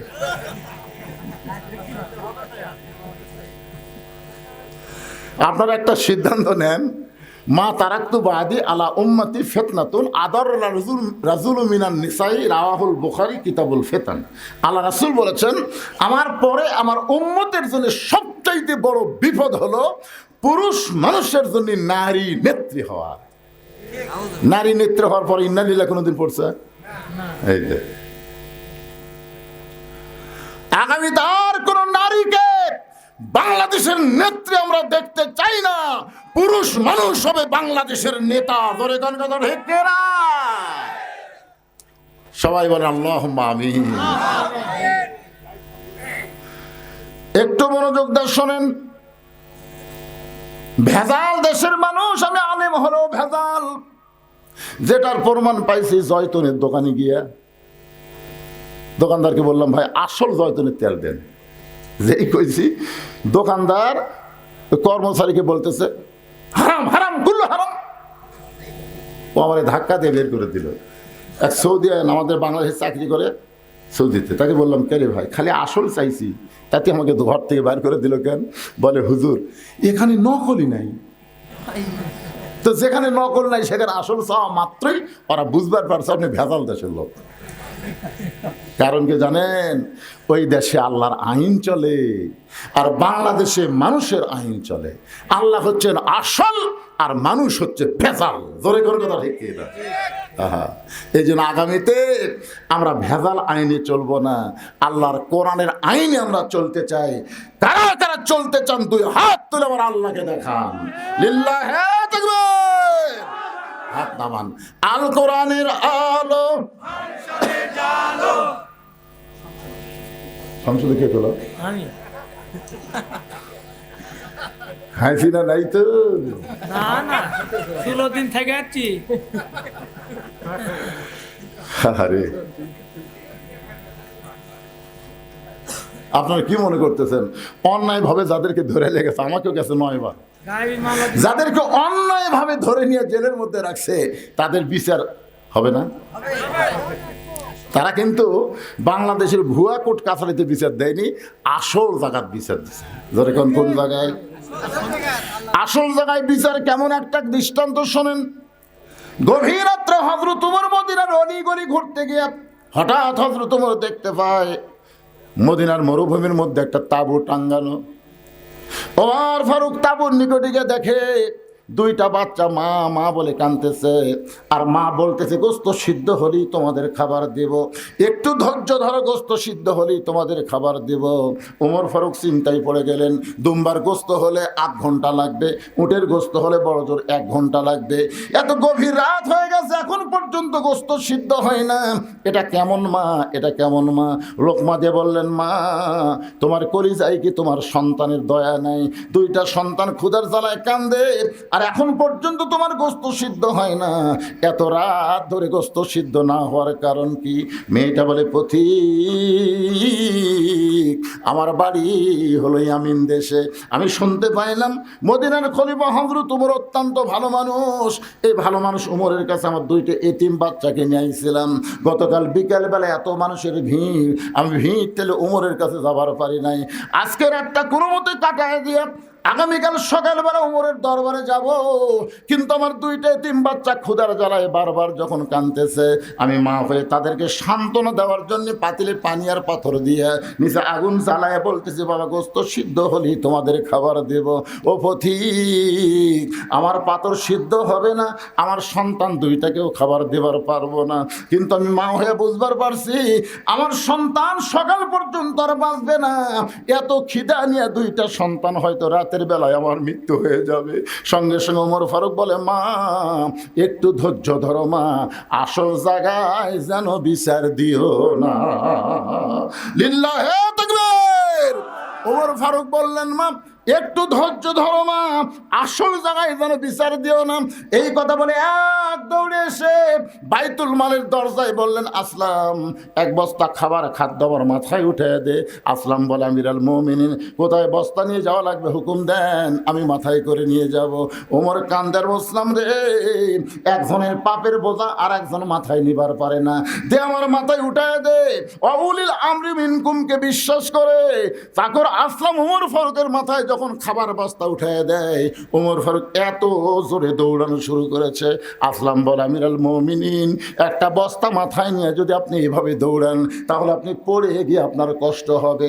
ওমর কান্দে বলে, আসলাম রে, আসল জায়গায় বিচার দেওয়ার আগে আমি ওমর যদি পুষবার না পারি, এই ওমরকে আল্লাহ জাহান্নামের আগুনে পুড়ায় মারবে। এক দৌড়ে মেয়েটা তাবুর কাছে গিয়ে বললেন, মা রুটি হালুয়া তৈরি করো। রুটি হালুয়া তৈরি করে যখন মা ওমর ফারুকের হাতে দেয়, ওমর ফারুক দুইটা বাচ্চাকে উরাতের উপরে নিয়ে রুটি হালুয়া ছিলে ছিলে যখন মুখে দেয়, ওমরের চোখটা দর দর করে পানি পড়তেছে। দুইটা বাচ্চা বলে, কে গো আপনি? আমরা এতিম, আমাদের বাবা নাই, কিন্তু আজকে বাবার দরদ দিয়ে আপনি আমাদের আদর করতেছেন। সঙ্গে সঙ্গে ওমর ফারুক বলে, আল্লাহ এই অধমকে জাহান্নামের আগুন থেকে তুমি বাঁচায় দাও। মেয়েটা বলে, পথিক রে, আমি ভালো মানুষের গল্প শুনেছি, কিন্তু মানুষ এত ভালো হয় আজকে নিজের চোখে দেখলাম। তুমি জাহান্নামের আগুন থেকে মুক্ত কেন চাও? আল্লাহ ওমরকে মদিনার খলিফা না বানায়া তোমাকে যদি খলিফা বানায়া দিত, এই মদিনা আল্লাহর জান্নাত হয়ে যেত। ওমর কিন্তু দুইবার একটা কথা বলেছে, মা আসল জায়গায় বিচার দিও না। আসল জায়গা মানে কি? এই আলেমেরা জেলের মধ্যে যাদেরকে অন্যায়ভাবে নিয়ে যাওয়া হয়েছে, বিশেষ করে আল্লাহর ওলি আল্লামা সাইদি, আসল জায়গায় বিচার দেওয়ার কারণে আজকে জালেমের এইরকম পরিণতি হয়েছে। জোরে কোন কথা ঠিক কিনা? গোটা পৃথিবীর ইতিহাসে যে সরকার প্রধানও পলায়, তার সাথে 300 এমপিও পলায়, গোটা পৃথিবীর ইতিহাসে এরকম ইতিহাস নেই। কি কথা? হায় হায় রে, এরকম ইতিহাস আছে? কি আমার পর্যন্ত এইরকম ইতিহাস হবি না ভাই। আসল জায়গা বিচার দিছে বাবা। মনে করতেছে ছাত্র জনতা না। ইজা জা নাসরুল্লাহি ওয়াল ফাত, সূরা নসর বলেন, কোন বিজয় মানুষের হাতে না, বিজয় হচ্ছে আমার আল্লাহর হাতে। জোরে কোন কথা ঠিক কি? আরে একটু মনোযোগ দিয়ে শুনবেন। কোরআন আইন যদি আমরা চালু করতে চাই, তাহলে আমাদের সবাইকে বলতে হবে আল কোরআনের আলো। সবাই বলেন না কেন? একটা বার বলেন তো ভাই। আপনি এটা বলে যদি মরেও যান, আপনি জান্নাতে যাবেন। কারণ রাসূল বলেছেন, মান সাআলাল্লাহু তাআলা আশ-শাহাদাতা বিসিদকিন বাল্লাগাহুল্লাহু মানাজিল আশ-শুহাদা ওয়া মাতা আলা ফিরাশিহি, রাওয়াহুল বুখারী। আল্লাহ রাসূল কি বলেছেন? হাদিসটা শুনবেন। আল্লাহ রাসূল বলেছেন, কেউ যদি চায় যে আল্লাহ রাস্তায় যুদ্ধ করতে করতে আমি শহীদ হব, এইরকম যদি আশা করে ইসলামে আন্দোলন করে, কোরআনের দল করে, ওই মাতা আলা ফিরাসিহি, সে যদি নিজের বিছনায় মৃত্যুবরণ করে, বাল্লাগাহুল্লাহ মানাজিলা শুহাদা, এই যে সুন্দর নিয়ত করার কারণে আল্লাহ হাসরের ময়দানে তাকে শহীদদের কাতারে দাঁড় করাইয়া দিবে।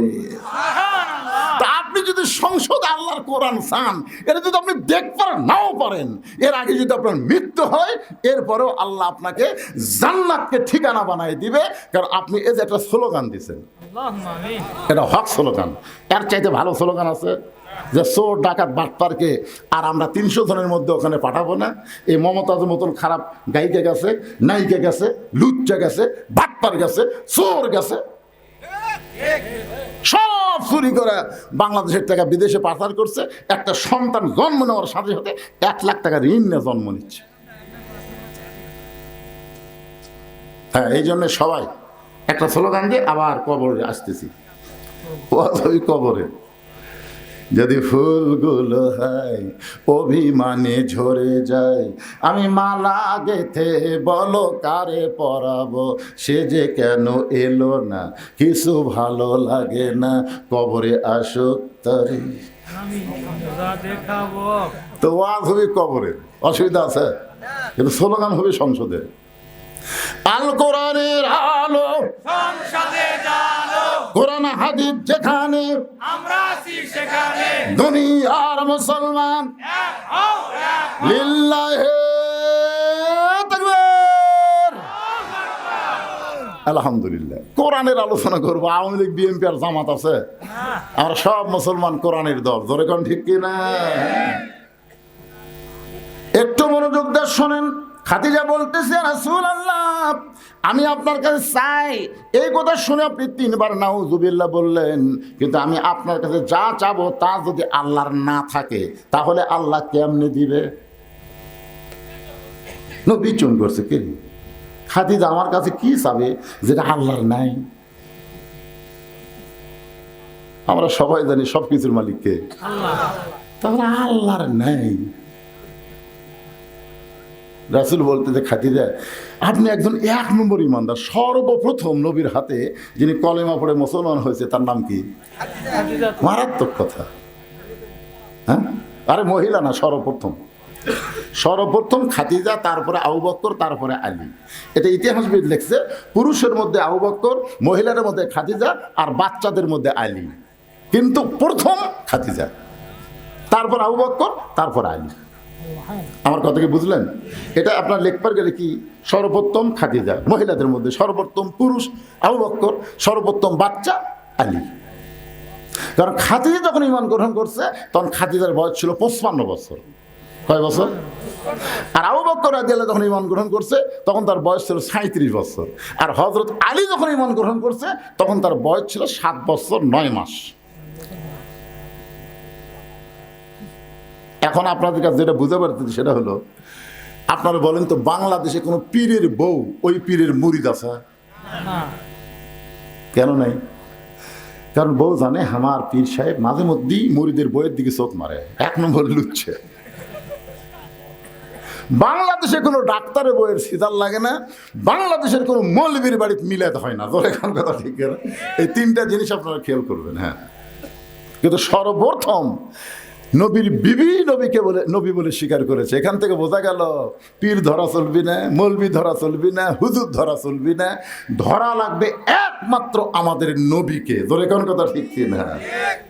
উপায় নাই রে, উপায় নাই রে, উপায় নাই, নবী বিনে আল্লাহ পাওয়ার উপায় নাই।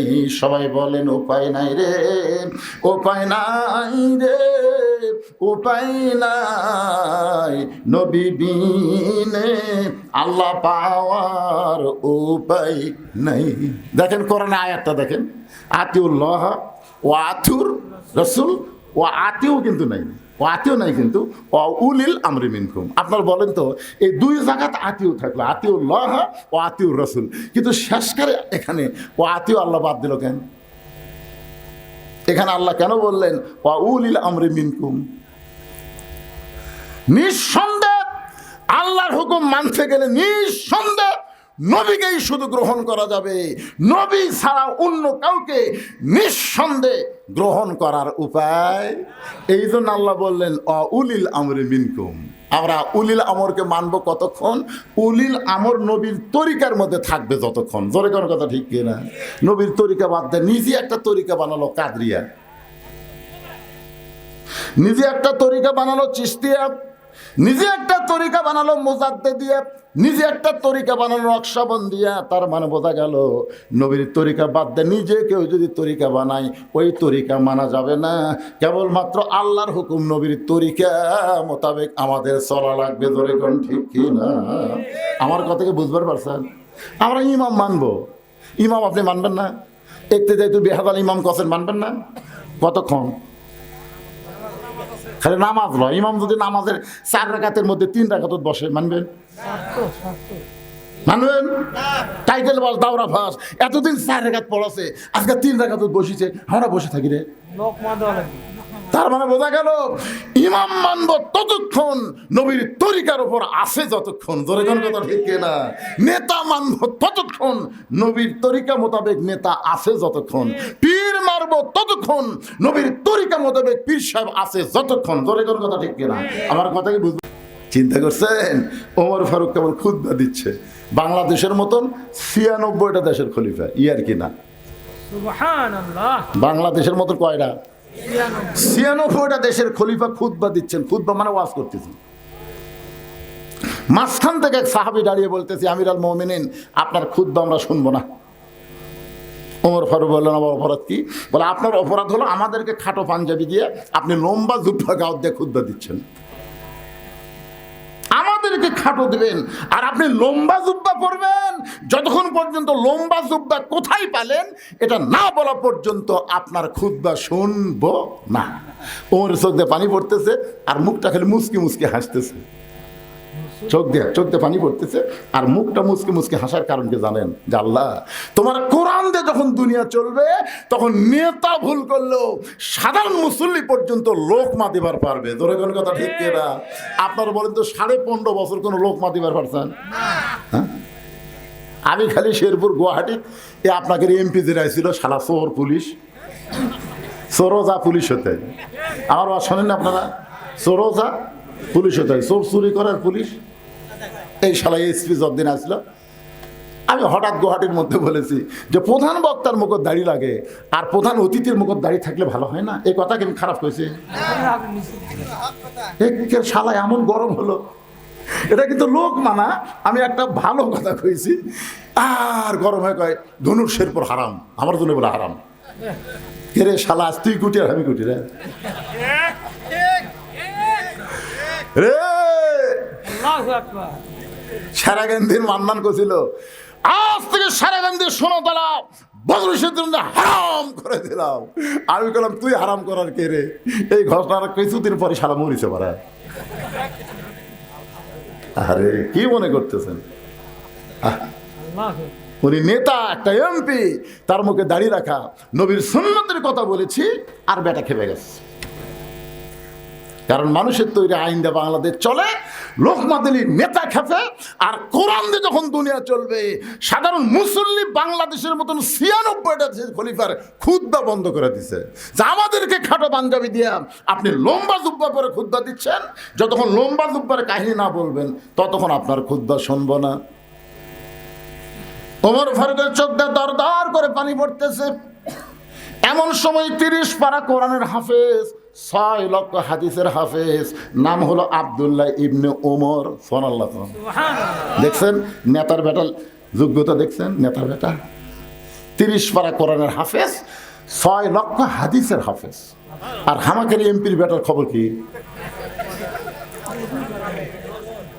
এই আমাদের প্রধানমন্ত্রীর বেটা খ্রিস্টান মহিলা বিয়ে করছে, দেখছেন? আরে কি মনে করছেন? চিন্তা করে দেখেন, বাংলাদেশের মতন 96টা দেশের খলিফা হযরত ওমর, যাকে বলা হয় অর্ধ পৃথিবীর খলিফা, ধরে কোন ঠিক কিনা? তার ছেলে 30 পারা কোরআনের হাফেজ, 6 লক্ষ হাদিসের হাফেজ। সুবহানাল্লাহ। বাবার পাশে দাঁড়ায় বলতেছে, রে নবীর সাহাবীরা, তোমরা খাটো পাঞ্জাবি হলেও তো নতুন কাপড় পরে নামাজ পড়তে এসেছো। আমার পরনে লক্ষ্য করে দেখো, আমার পরনে কিন্তু নতুন কোনো কাপড় নাই। ওসমান গনি বলতেছে, আব্দুল্লাহ আজকে জুমার দিনে নতুন কাপড় না পরে তুমি পুরাতন কাপড় পরছো কেন? আব্দুল্লাহ বলতেছে, আমি যদি নতুন কাপড় আজকে পরতাম তাহলে আমার বাবার জুব্বা লম্বা হতো না। কি বুঝলেন? আমি যদি আজকে নতুন কাপড় পরতাম তাহলে আমার বাবার জুব্বা লম্বা হতো না। রে নবীর সাহাবীরা শোনো, তোমরা সবাই যখন ঘুমায় থাকো এমন সময় আমার বাবা ঘুমায় না। যেদিন থেকে মদিনার খলিফার দায়িত্ব পাইছে সেদিন থেকে সব মানুষ ঘুম পাড়বে, আর আমার বাবা তোমাদের খেদমতের দায়িত্ব নিয়েছে। জোরে কর না সুবহানাল্লাহ। আর এখনকার নেতারা মোবাইল বন্ধ করে ঘুম পাড়ে। ভোটের আগে এসে কয় গরিবের বন্ধু, সমাজসেবক, জনদরদি, যেই শালা নেতা হয়ে গেছে ওর মোবাইল আর চালু নাই। দুনিয়ার সবাই যখন ঘুম পাড়ে ওমর ফারুক সুরের মতন মদিনার অলিগলি ঘুরে বেড়ায়। হঠাৎ হযরত ওমর দেখতেছে একটা তাঁবু টাঙ্গানো, তাঁবুর বাইরে একটা পুরুষ মানুষ খালি দৌড়াদৌড়ি করতেছে। একবার ডানে যায়, একবার বামে যায়, একবার উত্তরে যায়, একবার দক্ষিণে যায়। ওমর ফারুক লোকটার কাছে গিয়ে সালাম দিয়ে বললেন, ভাইজান এই যে অস্থির হয়ে আপনি দৌড়াদৌড়ি করতেছেন আপনার কারণ কি? আসসালামু আলাইকুম ভাইজান। আপনি অস্থির হয়ে দৌড়াদৌড়ি করতেছেন এর কারণ কি? আসসালামু আলাইকুম ভাইজান। আপনি অস্থির হয়ে দৌড়াদৌড়ি করতেছেন এর কারণ কি? কয়বার সালাম দিছে? লোকটা বলে, এই মিয়া তাহলে বারবার সালাম দিস মিয়া, তুই আমাকে চিনিস? আমার বাড়ি হলো অমুক এলাকায়, আমার শ্বশুরের বাড়ি হচ্ছে অমুক এলাকায়। আমি গর্ভবতী বউ নিয়ে রাতের বেলা বের হয়েছি, এই জায়গায় এসে আমার বউয়ের প্রসব বেদনা শুরু হয়েছে। এখন তাঁবুর মধ্যে আমার বউ থুয়ে আমি বাহির অস্থির হয়ে ঘুরতেছি, কি করবো আমি, কি করবো? আর মারি খেলে সমানে খেলে সালাম দেশ। ওর ঘর বললেন, ভাইজান ভাইজান একটু ধৈর্য ধরেন, আমার বাড়িতে ভালো একটা ধাত্রী আছে ভাই। লোকটা ভাই কে রে, এত খারাপ ব্যবহার করলাম, তারপরে বলে আমার বাড়ির ভালো একটা ধাত্রী আছে। এক দৌড়ে বাড়ির দরজা, আব্দুল্লাহর মা, আব্দুল্লাহর মা দরজা খুলে দে। ওমর ফারুক বলে চমকে গিয়ে বলে, আব্দুল্লাহর মা আমি তোমাকে ডাক দাও মাত্রই তুমি দরজা খুললে, তুমি যদি ঘুমের মধ্যে থাকতে তাহলে এত তাড়াতাড়ি দরজা খুলতে পারত না, বলো তো এত তাড়াতাড়ি দরজা কেমনি খুললে? বউ কান্দার বলে, স্বামী গো আপনি যখন থেকে খলিফা হয়ে পাগল হয়ে গেছেন আমিও তখন থেকে আপনার জন্য দরজায় দাঁড়িয়ে থাকি, আপনি আসা মাত্র দরজা খোলার অপেক্ষা। আপনি কষ্ট করে মানুষের দুঃখ কষ্ট দেখবেন, আর আমি আরাম করে বিছানায় ঘুমাবো। কারণ বহুদিন আমি আপনাকে দোয়া করতে দেখেছি, আমি কান ফালায় শুনছি যে আমার স্বামীদের দোয়া করতেছে। কি দোয়া করে? আমি কান ফেলায় শুনছি আপনি দোয়া করছেন, আল্লাহ আমার আব্দুল্লাহর মা কত কষ্ট করে আমাকে ভাত তরকারি রুটি পাক করে দেয়। ও আল্লাহ আমি জান্নাতে গেলে হুর চাই না, আমার বউকে নিয়ে আমি জান্নাতে থাকবার চাই। যেরকম সুবহানাল্লাহ, যে স্বামী বউকে নিয়ে জান্নাতে থাকবার চাই আর সে বউ ঘুম পাড়বি? ওর উপরে বলতেছে, তাহলে চলো জান্নাত তো 8টা, আর একটা জান্নাত কামাই করি। বই আমি মনে করছিলাম যে আজকে মানুষের কষ্ট ভুলে যায়, বইয়ের কষ্ট মনে করে তাড়াতাড়ি আপনি বাড়িতে আসলেন, আর আসাবার আর একটা দাম চলেন।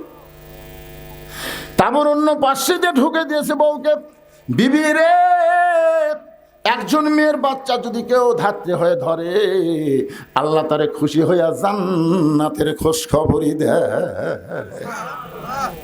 বাচ্চা হয়ে গেছে। এখন তাবুর ভিতর থেকে ওমর ফারুকের বউ বলতেছে, ইয়া আমিরুল মুমিনিন আপনার বন্ধুকে খবর দেন সে একটা সুস্থ সন্তানের বাবা হয়েছে। যেই বলছে আমিরুল মুমিনিন আপনার বন্ধুকে খবর দেন, ওর অবস্থাটা কি? তিনবার সালাম দিচ্ছে, আমি সালাম তো নেইনি, যে রাগ করা করছে আমিরুল মুমিনিন, যে রাস্তা দেখলে শয়তান 40 দিন যায় না, আমার অবস্থা কি এখন? দুই হাত থরথর করে কাঁপতেছে, আমি ভুল করেছি, বেয়াদবি করেছি। ওমর ফারুক বুকের মধ্যে নিয়ে বলে, ভাইজান যেদিন থেকে খেলাফতের দায়িত্ব নিয়েছি সেদিন থেকে আমার সুখ মাটি করে তোমাদের সুখ শান্তির চিন্তা কলিজার মধ্যে নিয়েছি। ধরে কোন সুবহানাল্লাহ। রে দুনিয়ার সাহাবীরা শোনো, তোমরা সবাই যখন ঘুমায় যাও, আমার বাবা তখন ঘুমায় না। আমার বাবা চুপি চুপি আমার দরজায় গিয়ে বলে, আব্দুল্লাহ, ও আব্দুল্লাহ, একটু দরজা খোল। আমি দরজা খুলে তাকায় দেখি বাবার হাতে একটা পাঞ্জাবি। আমি বললাম, বাবা, এই গভীর রাত্রে আপনি আর একটা পাঞ্জাবি দিয়ে বেড়াইছেন, বাইতুল মাল থেকে আমি একটা পাইছি বাবা, নতুন করে আর একটা দিয়ে বেড়াইছেন। সঙ্গে সঙ্গে ওমর ফারুক বললেন, ইন্নাল্লাহা ইয়ামুরুকুম আন তুআদ্দুল আমানাতি ইলা আহলিহা ওয়া ইযা হাকামতুম বাইনান নাস আন তাহকুমু বিল আদল। আব্দুল্লাহ রে, তোরা আর একটা পাঞ্জাবি দিবার আসিনি বাবা, এই পাঞ্জাবিটা আমার ভাগে পড়েছে, এইটা পরলে আমার হাঁটু পর্যন্ত ঢাকে না। এখন বললে, আব্দুল্লাহ, আমি এত খাটো পাঞ্জাবি পরে যদি ইমামতি করবার যাই তাহলে কেমন লাগে? তোর পাঞ্জাবিটা আমাকে দান করে দে বাবা, তোর পাঞ্জাবিটা আমাকে দান করে দে। আব্দুল্লাহ বলে, আমার নতুন পাঞ্জাবি আমার বাবাকে দান করে দিলাম। বাবার পাঞ্জাবি আমার পাঞ্জাবি একত্র করে বাবা লম্বা জুব্বা বানায় খুতবা দেয়। এখন বলো, বাবার খুতবা শোনা যায় কি না যায়? সমস্ত সাহাবীরা চিল্লায় বলে, আল্লাহ, তোমার কোরআন দিয়ে যখন রাষ্ট্র চলবে, এমন ভালো মানুষকে মুসলমান নেতা হিসাবে দেখতে পাবে। লিল্লাহে তাকবীর। তোমার কোরআন দিয়ে যখন রাষ্ট্র চলবে, এমন ভালো মানুষকে মুসলমান নেতা হিসাবে দেখতে পাবে। মানুষের তৈরি আইন দিয়া, ডক্টর কামালের সংবিধান দিয়া এই বাংলাদেশ কোনোদিন শান্তিময় হতে পারে না। বাংলার যদি শান্তি চায়, আল্লাহর কোরআনের বিকল্প কোনো রাস্তা নাই। আল কোরআনের আলো, এটা কি রাজনীতি? না। আল্লাহ। খাদিজাতুল কুবরা বলে, ইয়া রাসূলুল্লাহ, আমি আপনার কাছে যা চাই তা যদি আল্লাহর না থাকে। নবী বলে, খাদিজা, আল্লাহর নাই এ কথা বলাও ঠিক না। খাদিজা বললেন, হুজুর, তাহলে সূরা ইখলাস পড়ি। নবী চুম করছে। যে খাদিজা বলতে সূরা ইখলাস পড়ি, নবী চুম করছে, তার মানে সূরা ইখলাসের মধ্যে আল্লাহর অনেক কিছুই নাই। আপনার জানেন না, একবার পড়লে 10 পারা কোরআন পড়ার সওয়াব। 114টা সূরা কোরআন শরীফে, কয়টা? প্রত্যেকটা সূরা দেখবেন পড়তে পড়তে সূরার নাম পাবেন। কিন্তু সূরা ইখলাস পড়তে পড়তে ইখলাস কোনো শব্দ এই সূরার মধ্যে আপনার পাবেন না। আছে? কুল আউযু বিরাব্বিন নাস, সূরার নাম কি? নাস। কুল আউযু বিরাব্বিল ফালাক, সূরার নাম কি? ফালাক। তাব্বাত ইয়াদা আবি লাহাব, সূরার নাম কি? লাহাব। ইজা জা নাসরুল্লাহ, সূরার নাম কি? নাসর। কুল ইয়া আইয়ুহাল কাফিরুন, সূরার নাম কি? কাফিরুন। এখন দেখেন তো, কুল হুয়াল্লাহু আহাদ আল্লাহুস সামাদ লাম ইয়ালিদ ওয়া লাম ইউলাদ ওয়া লাম ইয়াকুল লাহু কুফুয়ান আহাদ, এর মধ্যে ইখলাস কোটি নাই। এই 113টা সূরা আপনি পড়েন, পড়তে পড়তে সূরার নাম অটোমেটিক আপনার সামনে পাবেন। কিন্তু সূরা ইখলাস পড়লেন 10 বার পড়লেও ইখলাস শব্দ আপনি একবারও পাবেন না। তো এই সূরার নাম ইখলাস আল্লাহ কেন দিলেন?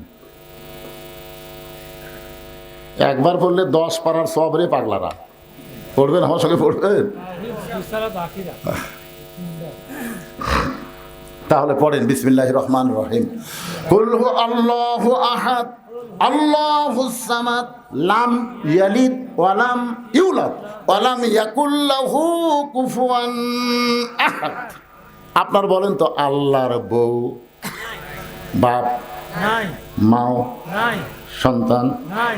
মৃত্যু, নাই। সমকক্ষ, নাই। তাহলে আল্লাহ অনেক কিছুই নেই। খাদিজা বলতে, তো হুজুর, আমি আল্লাহর কাছে যা চাবো তাকে আল্লাহ আমাকে দিবে। রাসূল বললেন, কি চান? মনে করেন গভীর রাত্রে আমি তাহাজ্জুদে নামাজ পড়ে আল্লাহ বলতেছি, আল্লাহ, আমি খাদিজার বিয়ে হয়নি, খাদিজার পেয়ারত একটা বাচ্চা দেন। আপনি বলেন, আল্লাহ কি দিবি? রাসূল বলতেছে, আল্লাহ দিবার পারলেও দিবি না, কারণ বিয়া ছাড়া একজনক বাচ্চা দিয়ে আল্লাহ যে বিপদ পড়ছিল। আপনার বলেন তো, বিয়া ছাড়া আল্লাহ একজনক বাচ্চা দিয়েছিল, তার নাম কি?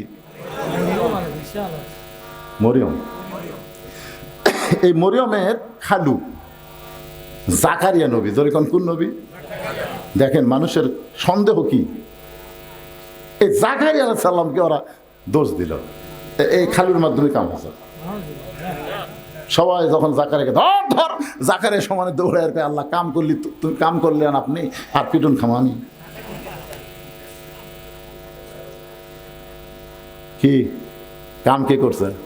আল্লাহ। আর দোষ কার? জাকারিয়া। আল্লাহ বললেন, জাকারিয়া, আদমকে আমি দুনিয়াতে পাঠাইছি বাপ মা ছাড়া, আর ঈসাকে পাঠালাম বাপ ছাড়া। কিয়ামত পর্যন্ত বাবা ছাড়া কোনো সন্তান আর মায়ের পেটে জন্ম নিবে না। যদি জন্ম নেয় বুঝবে ওইটা অবৈধ সন্তান। আপনারা বলেন তো, বাবা ছাড়া কোনো সন্তান এটা কি বৈধ না অবৈধ? তাহলে ভোট ছাড়া তারা এমপি, এরা বৈধ না অবৈধ?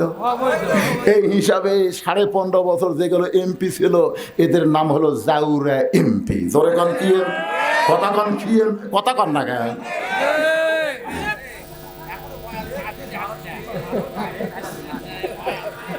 এই আজকের হেডলাইন দিবার জাউরা এমপি।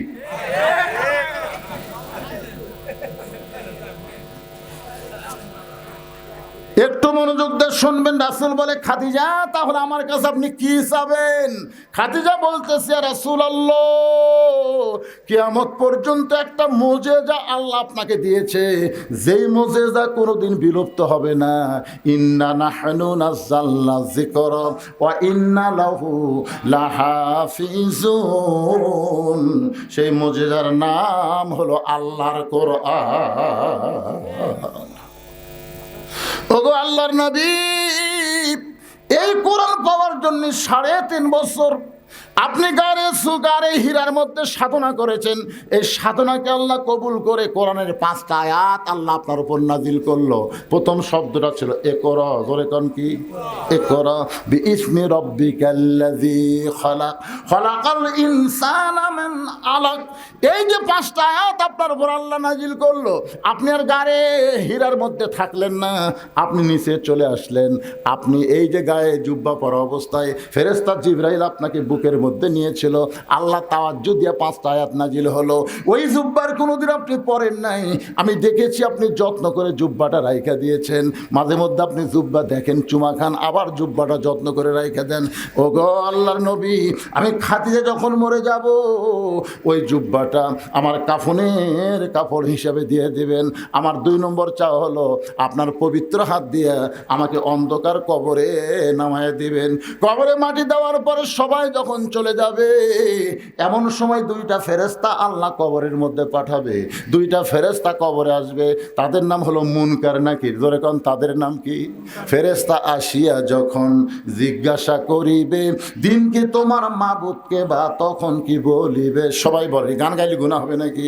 ফেরেশতা আসিয়া যখন জিজ্ঞাসা করিবে, দিনকে তোমার মাবুদকে বা তখন কি বলিবে? সবাই বলেন, আল্লাহ বিনে নাই রে মাবুদ, আল্লাহ বিনে নাই রে মাবুদ। জবানে তাই বলো রে বলো, মুখে আল্লাহ রাসূল সবে বলো। ওগো আল্লাহর নবী, ওই ফেরেশতা 3টা প্রশ্ন করবে, আমি খাদিজা উত্তর দিবার পারবো না, আমার পক্ষ থেকে আপনাকে উত্তর দেওয়া লাগবে। এই 3টা চাওয়া যদি আপনি পুরা করতে পারেন, তাহলে 50,000 বছরের কবরে আমার খাদিজার কোনো চিন্তা নাই।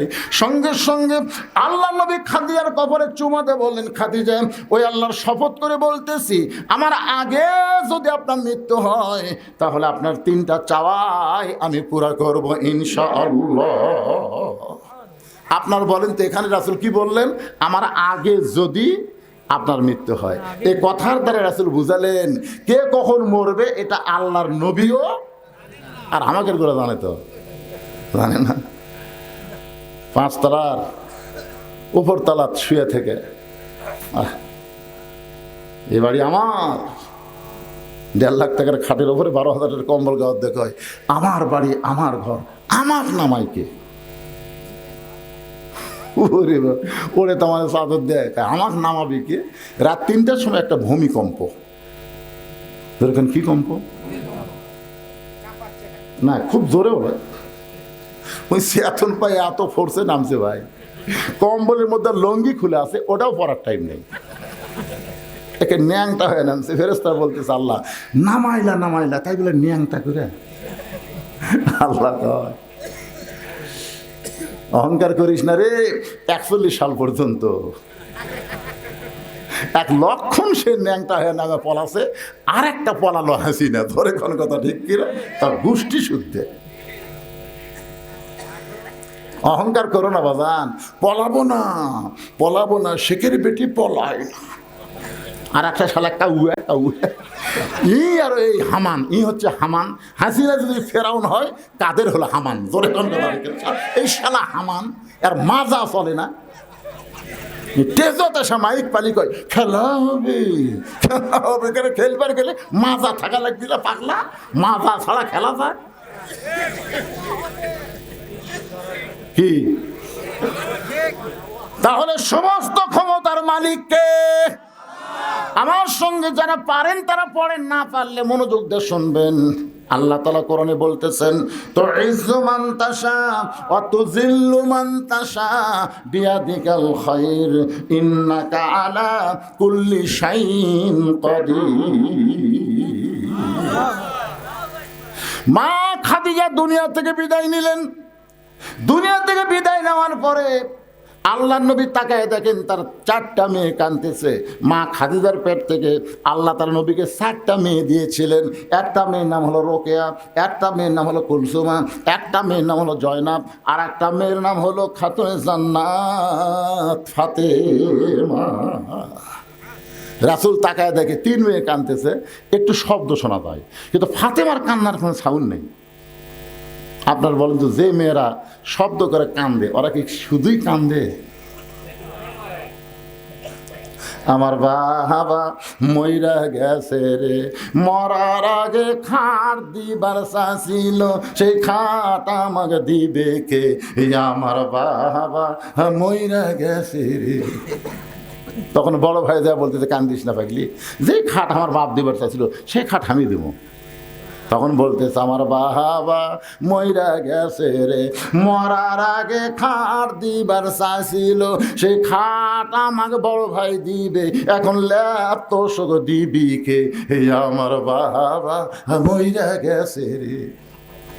তখন মেজো ভাই যা বলতেছে, কান্দিস না পাগলি, ল্যাপ তো আমি দেবো। তখন সাইড যা বলতেছে, মানুষ বুড়া হলে মরবি। এইরকম কিছু মেয়েরা আছে না নাই? জোরে কেন আছে না নাই? নবীর তাকে দেখে ফাতেমা কাঁদতেছে, চোখের পানি পড়তেছে, গাল ভিজে যাচ্ছে, কিন্তু কান্নার কোনো শব্দ নাই। আল্লাহ নবী ডাক দিলেন, ফাতেমা একটু মেহেরবানি করে ঘরের মধ্যে আয়। ফাতেমা যখন ঘরের ভিতরে, নবী বলেন, ফাতেমা তোমার মা দুনিয়া থেকে বিদায় নেওয়ার আগে আমাকে 2টা ওসিয়ত করেছে। 1 নম্বর ওসিয়ত হলো, তোমার মাকে তুমি একলাই গোসল করার লাগবে। ও ফাতেমা, তোমার সঙ্গে অন্য কাউকে তুমি নিবার পারবে না, তুমি একা একাই তোমার মারে গোসল করানো লাগবে। 2 নম্বর ওসিয়ত হলো, তোমার মাকে একা একাই তোমাকে কাফনের কাপড় পরাতে হবে। ফাতেমা বলে, বাবা আমার আরো 3টা বোন আছে বাবা, এদেরকে যদি সঙ্গে না নেই ওরা মন খারাপ করবে। রাসূল বলে, ফাতেমা ওসিয়ত পালন করা হলো ওয়াজিব। যেখানে তোমার মা তোমার কথা একলা বলেছে, সেখানে অন্য কাউকে আর ঢুকানোর সুযোগ। আপনারা ওসিয়ত করবেন।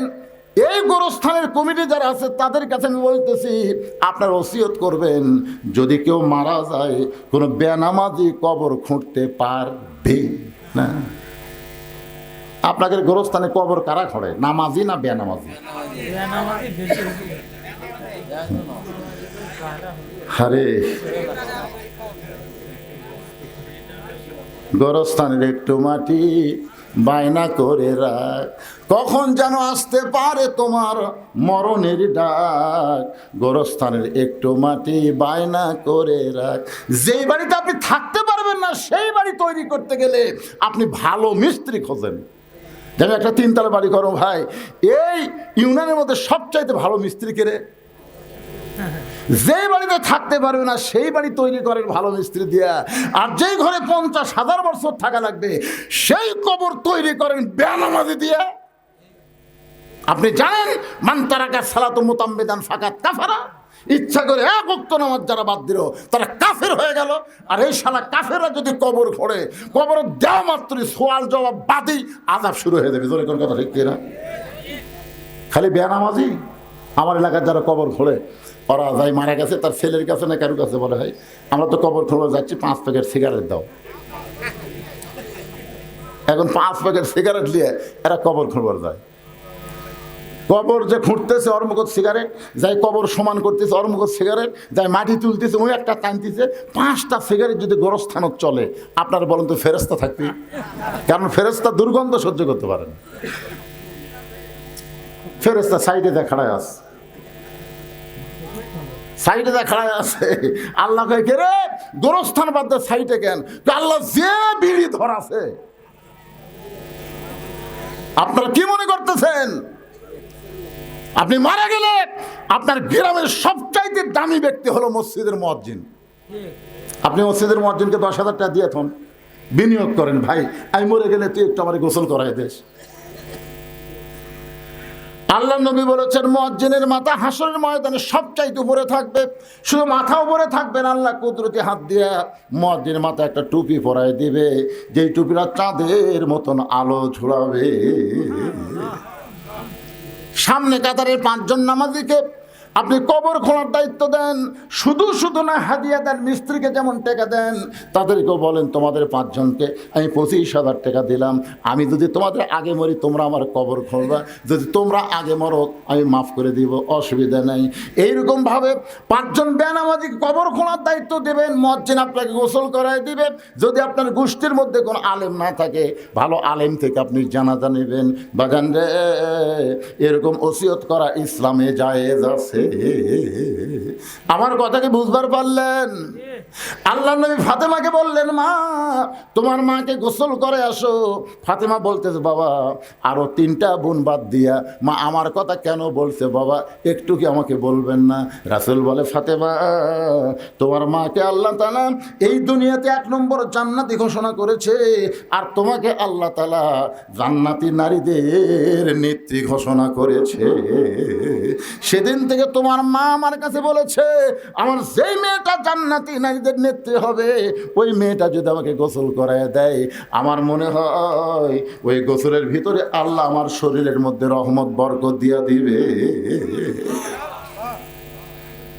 মা ফাতেমা খাদিজাকে গোসল করায় দিয়া আল্লাহ নবীর কাছে এসে বলতেছে, বাবা মাকে যখন একলা একলাই কাফনের কাপড় পরার লাগবে, তাহলে কাফনের কাপড় কোথায় আপনি ব্যবস্থা করেন? সঙ্গে সঙ্গে নবী আমার ওই জুব্বা টেনে বের করে ফাতেমার হাতে দিয়ে বলে, মা এই জুব্বাটা তোমার মাকে কাফনের কাপড় পরায় দাও।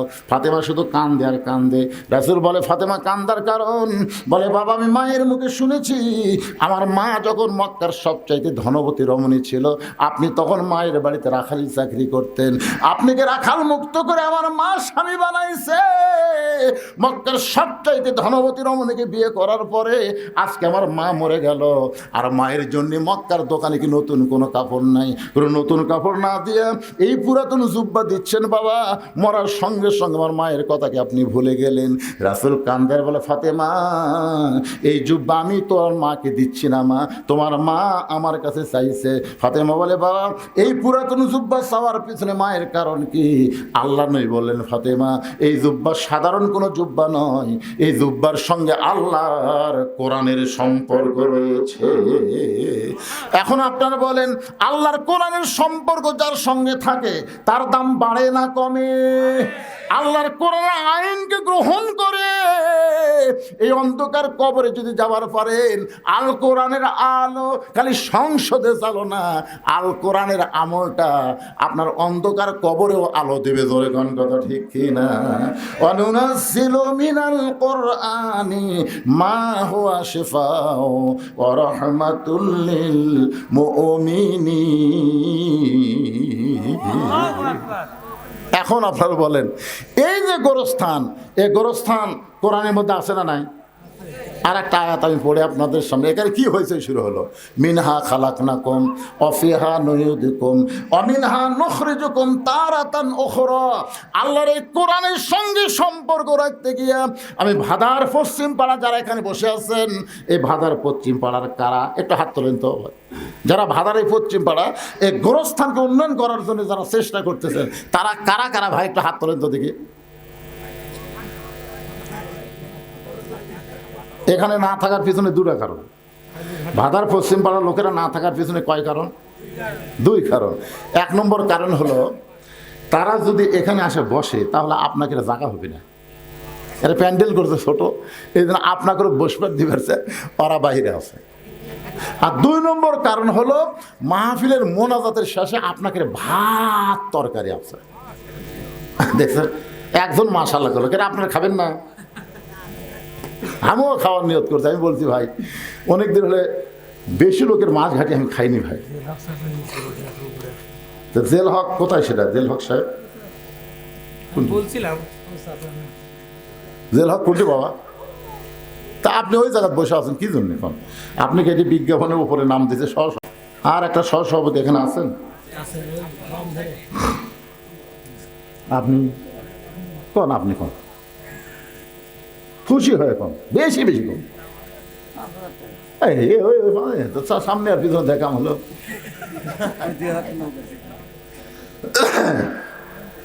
আপনার নামটা হচ্ছে মোহাম্মদ ওয়াজেদ আলী। আপনি হজ করেননি এখনো? হ্যাঁ এমন ভাবে করলো না আপনার সাথে চুক্তি আছে। চ্যাংড়া মানুষই তো হজ করলে বাদান, বুড়ে বসে যায় খালি দেখা লাগবে, ওই যে হীরা পাহাড়, ওই যে তুর পাহাড়, খালি দূরের থেকে দেখা লাগবে, মাথা খারাপ হবি না। আর চ্যাংড়া বয়সে গেলে ওই যে লয় চড়ে আর দেখে আসবো তোর এখন ঠিক কিনা। 12 সালে আমার মা বাবাকে নিয়ে গেছিলাম, আমার বাপ মা দুইজনে হীরা গুয়া তুলছে, দুইজনে। আমি উঠতে পারি না, বাপ মা উঠে গেল। আমাকে তোর গাঁত বল নাই, খালি ওয়াশ করে খায়, শরীর বল নাই। দুই সভাপতি 5-5 করে দিছে, উনি 5-2000 লোক, উনি 5-3000 লোক। আল্লাহ তাদের এই দানকে কবুল করুক। আল্লাহ দুনিয়াতে যেমন সম্মান দিয়েছে আখিরাতে তেমন সম্মান আল্লাহ জান্নাত দেখ। জোরে কোন আমিন। আমার ভাইজান একটা কথা বলবো চাচ্ছি, আপনার বাপ মার খবর কি? বাপ মা ও মানে উল্টা পাল্টা হয়ে গেছে। মা বেঁচে আছে, বাপ মারা গেছে, ওনার মা মারা গেছে, বাপ বেঁচে আছে। এখন আপনি আছেন, দেখেন 3টা সহসভাপতির মধ্যে কয়টা? 3টা না? সহসভাপতি 3টার মধ্যে খালি আপনি বাকি আছেন বাবা।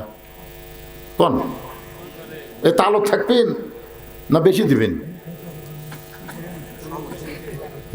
কোন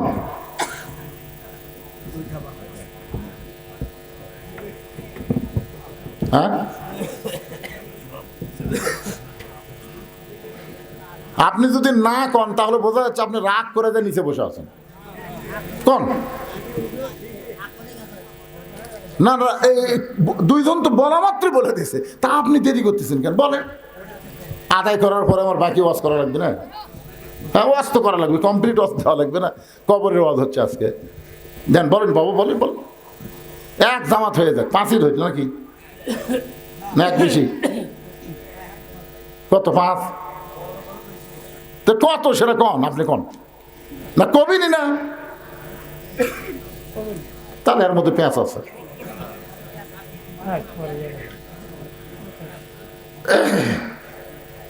সভাপতি কে? আপনার বাম পাশে ও আপনি বিশিষ্ট ব্যবসায়ী। কোন? 3 জনের আপনি একলাই না কি?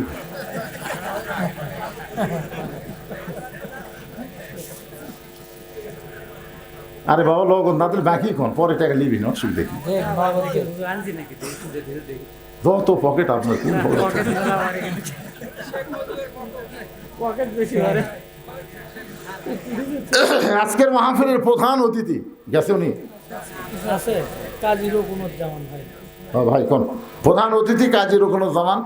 হ্যাঁ উনি খুবই নম্র মানুষ। এর আগে বহুবার দেখছি, দেখছেন তো দেখো না নতুন দেখা। আপনার এলাকার কোন লোক আমি দেখিনি? কত দিলি? 6000 আর স্যার আরো চান নেবেন? ওটা তো নগদ হয় না তো। বাকি দেন, বাকি হলো পাওয়া যাবে না? কিসের ভেজাল? না কোনো ভেজাল নাই, কিসের ভেজাল? খুশি থাকলে না। লিল্লাহু আকবার। আজকের মাহফিলের সম্মানিত সভাপতি 10,000 টাকা ধরে বলেন মারহাবা। নগদে 6, বাকি স্যার। আপনার বাপ মায়ের খবর কি? বাপ মা মারা গেছে। 2 জনে। এই গ্রামেই খবর আছে, পারিবারিক খবর। বাবা মা 2 জনই কবরে চলে গেছে।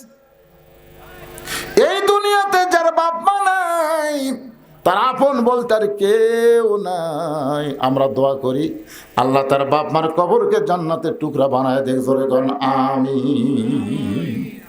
আজকের মাহফিলের প্রধান অতিথি পিছনে বসে আছে, ওনার বলেন।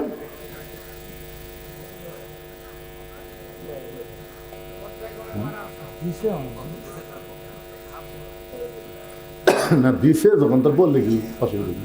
5000 টাকা দিছে না, আর বাকি আর একটু দাবি আছে 5000। মানে 10। 10 হলে একটু ভালো হয়। প্রধান অতিথি তো। হ্যাঁ প্রধান অতিথি সবচেয়ে উপরে। 10 হলে ভালো হয়, 5,000 দিছে আর 5 দিবে। কি দিবেন না ভাই? কোন ইনশাল্লাহ কোন বিল্লাহ দেখবে 10,000 টাকা প্রধান অতিথি যেরকম মারহাবা। এখন এই যে বিশেষ অতিথি, এগুলোর নাম আমি দেখতে পাচ্ছি না, চশমা ছাড়া কাম হচ্ছে না, এগুলো বলবো না। আপনারা যদি এখানে থাকেন বিশেষ অতিথিবৃন্দ, তাহলে আপনারা সবাই খুশি খুশি দিবেন। আপনাদের মধ্যে যারা আছেন এই গোরস্থানের উন্নয়ন কল্পে ভাইজান, কার কতটুকু মন কান্দে কবরের জন্যে, একটু মহব্বত করে আপনারা বলেন, হুজুর আমি 1 মণ ধান দেবো, আমি 1,000 টাকা দেবো, এখন পারলাম না পরে দেব 2 মণ আলু। এবার যত আলু আপনার লাগাইছেন মনে করতেছেন যে আলুর দাম সামনে আরো পাবেন, লোভে লাভ, লোভে লাভ। আহা, এই আলু দেন না, 2 মণ করে আলু দেন, আপনারা যারা লাগাচ্ছেন দেন। আলু দেন ঘুগরি পোকা না ধরে, তেল তেল আলু দেন, হয় বেশ পারে গেলে দাম যেন বেশি হয়। সদকা তো তারুদ্দুল বালা, দান সদকা করলে আল্লাহ বালা মুসিবত দূর করে দেয়। আপনাদের মধ্যে একজন আগে বলেন যে হুজুর আমি 1,000 টাকা দেবো, এই কাগজ কলম নিয়ে এখানে আছে, যদি নগদ হয় নগদ দেন, বাকি হলে বাকি লিখে দেন, অসুবিধা নেই। 500, 1000 যে যা পারবেন। আমার মা বোনেরা যেখানে বসেছেন, মাহফিল কমিটির বিশ্বস্ত লোকেরা মা বোনদের কাছে যাবেন, আমার মা বোনেরাও আল্লাহর হস্তে দান করবে। মা বোনেদের কাছে যাবেন, আল্লাহ যেন মা বোনদেরকে খাদিজার সঙ্গে জান্নাত দান করে। মাশাআল্লাহ। কেবা 20 টাকা দিবে রাখছেন, কেবার আলু দিবেন না মুরব্বী?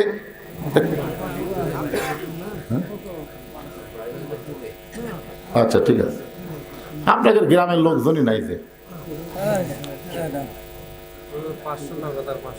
কি নাম? এই গোরস্থানে তার মা শুয়ে আছে, মায়ের রুহের মাগফিরাতে 500 নগদ, 500 বাকি। আলু লাগাচ্ছে না বলেন? আলু লাগাচ্ছেন না? না আপনারা যদি বাইরে না দেন তো কয় শতকের উপর কবর আছে? 900 কবর ফুরাতে কয়দিন লাগবে? জায়গা কেনা লাগবে, প্রাচীর হচ্ছে নাকি? প্রাচীর হচ্ছে, কোরআন শরীফের উপর কিছু থাওয়া যাবে না, এর উপর থাওয়া যাবে না। সবার উপর কোরআন থাকবে, কোরআনের উপর কিছু থাকবে না, ঠিক কিনা বলেন? হ্যাঁ, একজন ভাই আমার 500 নগদ, 500 বাকি, আরেকজন 500 কে দিল? এটা আল আমিনও 500 নগদ, 500 বাকি, একই সব। আল আমিন 500 নগদ, 500 বাকি দান করেছে। আল্লাহ দানকে কবুল করেন। কেরে গোরস্থানের সভাপতি, সেক্রেটারি, যারা গোরস্থানের সদস্য, তারা কোথায় গেল? আপনার মনে করতেছেন 2 ঘন্টা ওয়াজ করে আবার 3 ঘন্টা আদায় কর্ম, কি কয় এবারে? 5 মিনিটের মধ্যে আদায় শেষ। যার যার মন চাই দেন, মরে গেলে এখন কবর যাবেন না, সুক্তি হয়ে থাকবে, সেটা আপনাদের ব্যাপার। গোরস্থানের একটু মাটি বায়না করে রাখ, কখন যেন আসতে পারে তোমার মরণের ডাক। যেই বাড়িতে থাকতে পারবে না সেই বাড়ি এত সুন্দর করে নির্মাণ করলেন, আর যেই কবরে 50,000 বছর থাকা লাগবে, সেই কবরের জন্য দান করতে আপনাকে শয়তান ধোকা দেয়, শয়তান ওয়াসওয়াসা দেয়। এই গামছা নিয়ে ভিতরে নামো, রুমাল না ভিতরে নামো, যিনি যা পারবে আল্লাহর রাস্তায় দান করবেন। 10, 20, 50, 100 মনে করবেন এটাই আপনার জীবনের শেষ দান। আর হয়তো দান করার সুযোগ সময় আল্লাহ নাও দিতে পারে। এই জন্য মাহফিল কমিটির লোকজনকে বলবো ভিতরে গামছা নিয়ে যান, সবাই দান করবেন। 10, 20, 50, 100 যে যা পারবেন আল্লাহর রাস্তায় দান করবেন। আল্লাহ একজন 500 টাকা দান করেছে, আল্লাহ দানকে কবুল করেন। ভারপ্রাপ্ত চেয়ারম্যান বিশালপুর ইউনিয়নের জাহাঙ্গীর আলম 2000 টাকা দান করছে। আল্লাহ জাহাঙ্গীর আলমের দানকে আল্লাহ আপনি কবুল করেন। আল্লাহ নেক নিয়ত নিয়ে গেছে পুরা করেন, আল্লাহুম্মা আমিন। আপনি লগদ গেলেও লিখতেছেন, হ্যাঁ খালি বাকিগুলো লেখেন, লগদের লেখার দরকার নেই। এটা আদায় করার লোক নাই, এই যে 1 লোক চাদর লেখা হচ্ছে, দেখ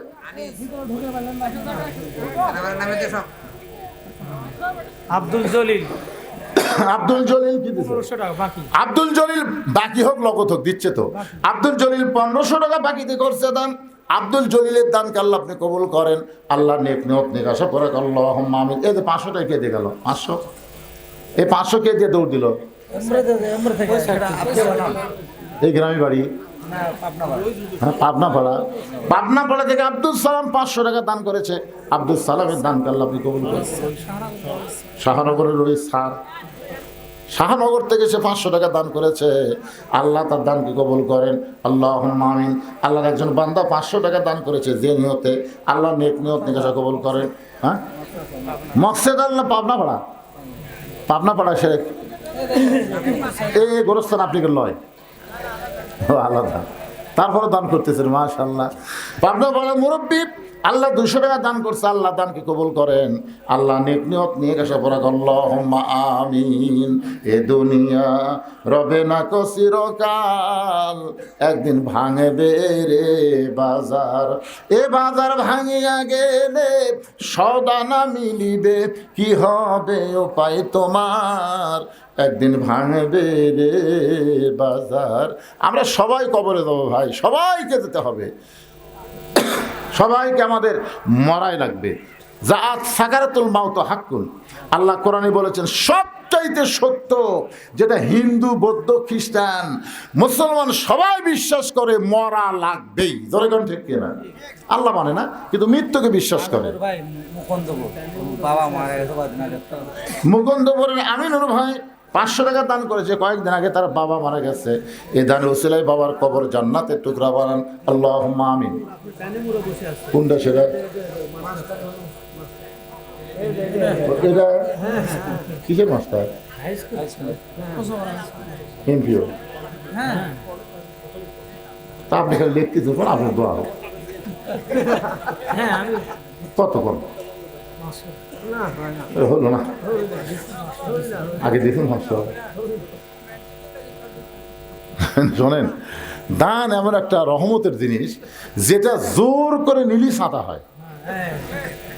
এই আওয়ামী লীগের দীর্ঘ ৫.৫ বছর খালি সাঁতা লিছে, ধরে ঘন্টি আমার থেকে লিছে। হ্যাঁ, এই ১৬ই ডিসেম্বর, ২৬শে মার্চ, তারপরে 15ই আগস্ট, এই জায়গা কাছে হুজুর এত দেওয়া লাগবে, না দিলে কিন্তু ওয়াজ বন্ধ। কি করবেন? বাচ্চা কাচ্চা কেউ নাই, তো খরচ নাই, মানে বাতাস খায়। যাই হোক, উনি 500 টাকা আগে দিচ্ছেন, আবার 500 দিলে 1000 দেখেন কি করবেন, লোক না। ঠিক আছে, নাম কি ভাইজান? আবু সাইদ ভাইজান আমার মাজলুম ব্যক্তি, আল্লাহর একজন বান্দা 1000 টাকা দান, জোরে বলেন মারহাবা। আগে নগদে 500 টাকা দান করেছে, আবার 1000 দিল। বাপ মা যদি কবর, বাপ মা মারা গেছে, বাপ মার কবরকে আল্লাহ জান্নাতের টুকরা বানায় দেন, ধরে কোন আমিন। একটু জিকির করেন লা ইলাহা ইল্লাল্লাহ, লা ইলাহা ইল্লাল্লাহ, লা ইলাহা ইল্লাল্লাহু মুহাম্মাদুর রাসূলুল্লাহ। সকলে বলি সাল্লাল্লাহু আলাইহি ওয়াসাল্লাম। আল্লাহ রাসূল বললেন, ফাতেমা এই জুব্বার সঙ্গে আল্লাহর কোরআনের সম্পর্ক আছে। এবার ফাতেমার জুব্বাখানা নিয়ে মাকে পড়াতে গেলেন। নবী আমার পিছনে পিছনে, ফাতেমার সামনে সামনে। খাদিজার ঘরের মধ্যে ফাতেমা যেই মাত্র ঢুকলেন, সঙ্গে সঙ্গে আল্লাহর নবী দরজা বন্ধ করে দিলেন। ফাতেমার জুব্বাখানা কাপড়ের কাপড় পরে যেই মাত্র দরজা খুলেছে, আল্লাহ রাসূল তাকায় দেখে ফাতেমা মুচকি মুচকি হাসতেছে। রাসূল বলে, ফাতেমা আপনি মুচকি মুচকি হেসে কেমনে দরজা খুললেন? ফাতেমা বলে, বাবা কানতে কানতে কেন গেলাম, হাসতে হাসতে কেন দরজা খুললাম আপনি জানেন? রাসূল বলে, ফাতেমা কানতে কানতে ঢুকলে আমি জানি, কারণ একজন মেয়ে তার মাকে কাপড়ের কাপড় পরাবে, অবশ্যই কান, কিন্তু হাসতে হাসতে দরজা খুললে ফাতেমা আমি নবী হয়েও বলতে পারতেছি না। ফাতেমা বলে, বাবা এতদিন আমি জানতাম আপনি ভিতরেও জানেন বাহিরেও জানেন, কিন্তু আজকে দেখতেছি কি জন্য হাসতে হাসতে দরজা খুললাম আপনি জানেন না। রাসূল বলে, ফাতেমা মা ইয়ান্তিকু আনিল হাওয়া ইন হুয়া ইল্লা ওয়াহয়ুন ইউহা, আমি রাসূল বলতে পারি না যতক্ষণ আল্লাহ না বলায়। ফাতেমা বলতেছে, বাবা আপনার জুব্বাখানা আমার মাকে যখন পরাবারে গেছি, এমন সময় নজর করে আমি দেখতে পাই, 2 চোখ দিয়ে দেখলে কিন্তু নজর হবে না, নজর করতে গেলে অন্তরের চক্ষু লাগবে। ধরে কোন ঠিক কিনা? আজকে বাড়ি দেখে আমরা খুশি হই, কবর দেখে আমরা কিছুই মনে করি না। একবার অন্তরের চক্ষু দিয়ে তাকায় দেখেন, এই দুনিয়ার বাড়ি ঘর একদিন হয়ে যাবে পর, এই দুনিয়ার বাড়ি ঘর একদিন হয়ে যাবে পর, যাইতে হবে অন্ধকার কবর। মা ফাতেমা বলতেছে, আমি নজর করে দেখি আমার মা খাদিজার শরীরে আল্লাহ জান্নাতের পোশাক পরায়া দিছে। সঙ্গে সঙ্গে নবী বললেন, ফাতেমা, আল্লাহ তোমার মায়ের শরীরে জান্নাতের পোশাক পরাবে এইটা আমি জানতাম মা, কিন্তু সাহস করে বলতে পারি নাই। ফাতেমা বললেন, বাবা কেমনে জানতেন? রাসূল বলে, ফাতেমা, যে মহিলাটা সর্বপ্রথম তোমার বাবাকে নবী বলে স্বীকার করেছে, আল্লাহর প্রতি ঈমান এনেছে, আমার মনে হয় আল্লাহর পক্ষ থেকে খাদিজাকে ঈমানের পুরস্কার আল্লাহ দিয়েছে। নবী নিজের হাতে খাদিজাকে অন্ধকার কবরে নামায় দিলেন। কবরে নামানোর পরে মাটি দেওয়া যখন শেষ, সবাই চলে গেছে, কিন্তু নবী খাদিজার কবর ছাড়েন না। ঘন্টার পর ঘন্টা হয়ে যায়। আল্লাহ বলে, হাবিব, সবাই চলে গেল খাদিজার মাটি দিয়া, কিন্তু আপনি কেন কবর ছাড়েন না? রাসূল বলে, আল্লাহ, এই খাদিজার কাছে আমি ওয়াদা দিয়েছি, মুনকির নাকির খাদিজাকে প্রশ্ন করবে, খাদিজা উত্তর দিবার পারবে না, আমি নবী খাদিজার পক্ষে উত্তর দিব। আল্লাহ বলে, হাবিব, আপনি মনে করেছেন আপনি শুধু একাই খাদিজাকে ভালোবাসেন, আজকে শুনে নেন, আপনি যেমন খাদিজাকে ভালোবাসেন, আমি আল্লাহ তেমন ভালোবাসি। আপনারা কি মনে করছেন যারা নামাজি ব্যক্তি তারা যখন কবরে যাবেন, মুনকির নাকির যখন বলবে মান রব্বুকা, আপনার রবকে, আপনাকে উত্তর দেওয়া লাগবে? আপনার পক্ষ থেকে নামাজ দাঁড়িয়ে যাবে, নামাজ বলবে, মুনকির নাকির, কাকে মান রব্বুকা প্রশ্ন করতেছ? মুনকির নাকির বলবে যে শুয়ে আছে কবরে, তাকে বলে, তুই জানিস এখন কেবল আরামের একটু ঘুম দিছে, আর এই ঘুম ভাঙ্গার জন্যে মান রব্বুকা প্রশ্ন করতেছিস? তুই জানিস এই লোকটা সারা জীবন কত ওয়াক্ত নামাজ পড়ছে? মুনকির নাকির বলে, আমরা কেমনে জানবো? আরে পাগলা, দৈনিক 5 ওয়াক্ত নামাজ পড়ছে, 50 বছরে 5 ওয়াক্ত 50 বছর গুণ দে। মুনকির নাকির কয়, আমাদের কাছে তো ক্যালকুলেটর নাই ভাই, নামাজ বলতেছে আমার কাছে আছে। এই লোকটা মসজিদে ঢোকার সাথে সাথে নামাজের নিয়ত করেই বলেছে আলহামদুলিল্লাহি রব্বিল আলামিন, রুকুত যায় বলেছে রব্বিল আযীম, সেজদাত বলেছে রব্বিল আলা। কিন্তু দুনিয়াতে এতবার রব রব কয়ে কেবল কবরের মধ্যে আছে, আবার রব। মুনকির নাকির কয়, আল্লাহ তোমার বান্দাকে মান রব্বুকে প্রশ্ন করলে নামাজ যে খেবা খেপছে, আমরা কি করি? আল্লাহ কয়ে যে নামাজ নিয়ে কবরে আসছে, তার মান রব্বুকা প্রশ্নের উত্তর হয়ে গেছে। তাহলে সুবহানাল্লাহ করলে হবে না তো? ফজরের নামাজ জামাতে পড়া লাগবে। ভাই রে, এখানে অনেক মানুষ আছে তারা মনে করে কবরের উত্তর খুবই সোজা। যখন বলবে মান রব্বুকুম আল্লাহ, ওমান নাবিয়ুকা মুহাম্মদ রাসূলুল্লাহ, ওমা দীনুকা ইসলাম, আপনি যদি ইসলামের সাথে সম্পর্ক না থাকে, যদি নবীর সাথে আপনার সম্পর্ক না থাকে, আল্লাহর সাথে যদি আপনার সম্পর্ক না থাকে, একটা প্রশ্নের উত্তর জানা থাকলেও দিবার পারবেন না। জোরে কোন কথা ঠিক কি না? প্রশ্ন করবে, আমার দিনুকা, তোমার দিন কি? এই বাংলাদেশে যারা ইসলামে আন্দোলন করে, কোরআনের রাজনীতি যারা চায়, দিন কায়েমের আন্দোলনে আকিমুদ্দিন, দিনকে প্রতিষ্ঠা করার জন্য যারা জেল জুলুম নির্যাতনের শিকার হয়েছে, ইসলামী আন্দোলন তাদের পক্ষে অবাক দিনুকার উত্তর দিয়ে দিবে। ধরে কারণ সুবহানাল্লাহ।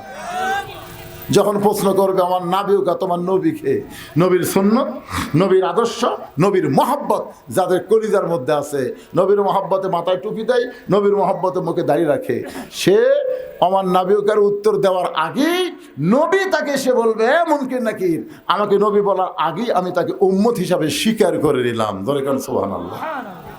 এখন আপনারা কি ভাবতেছেন? কুটি গল্প হয় এত।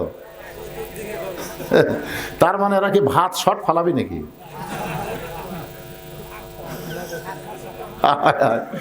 ভিতরে যারা নাই, বাহিরে হইচই করে ভাত খাবার চায়। আল্লাহ, ওয়াজ না শোনা যারা খাবি, এই খাওয়ার পরে কমপক্ষে 5 থেকে 1000 টাকা যেন ডাক্তারের দেওয়া লাগে নাকি? কোন ভাই অযথা অযথা যারা খাবি।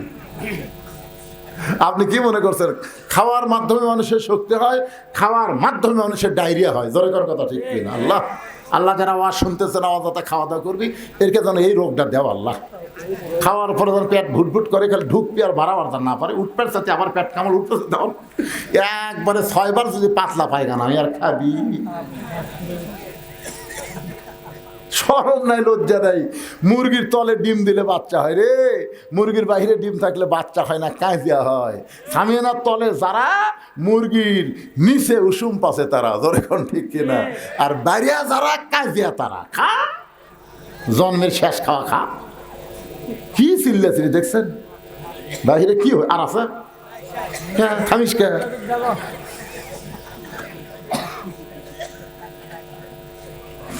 আল্লাহ ইস্তেগফার পড়েন সবাই আস্তাগফিরুল্লাহ রাব্বি মিন কুল্লি জামবি ওয়া আতুবু ইলাইহি আস্তাগফিরুল্লাহ রাব্বি মিন কুল্লি জামবি ওয়া আতুবু ইলাইহি আলহাজ সেকেন্দার আলী না নাম ধরে ধরে এভাবে আদায় করা ঠিক না উনি কবে ওয়াজ করে দেয় কি বিপদত পড়ছি এখানে আলহাজ সেকেন্দার আলী কে হ্যাঁ নাই তো আছে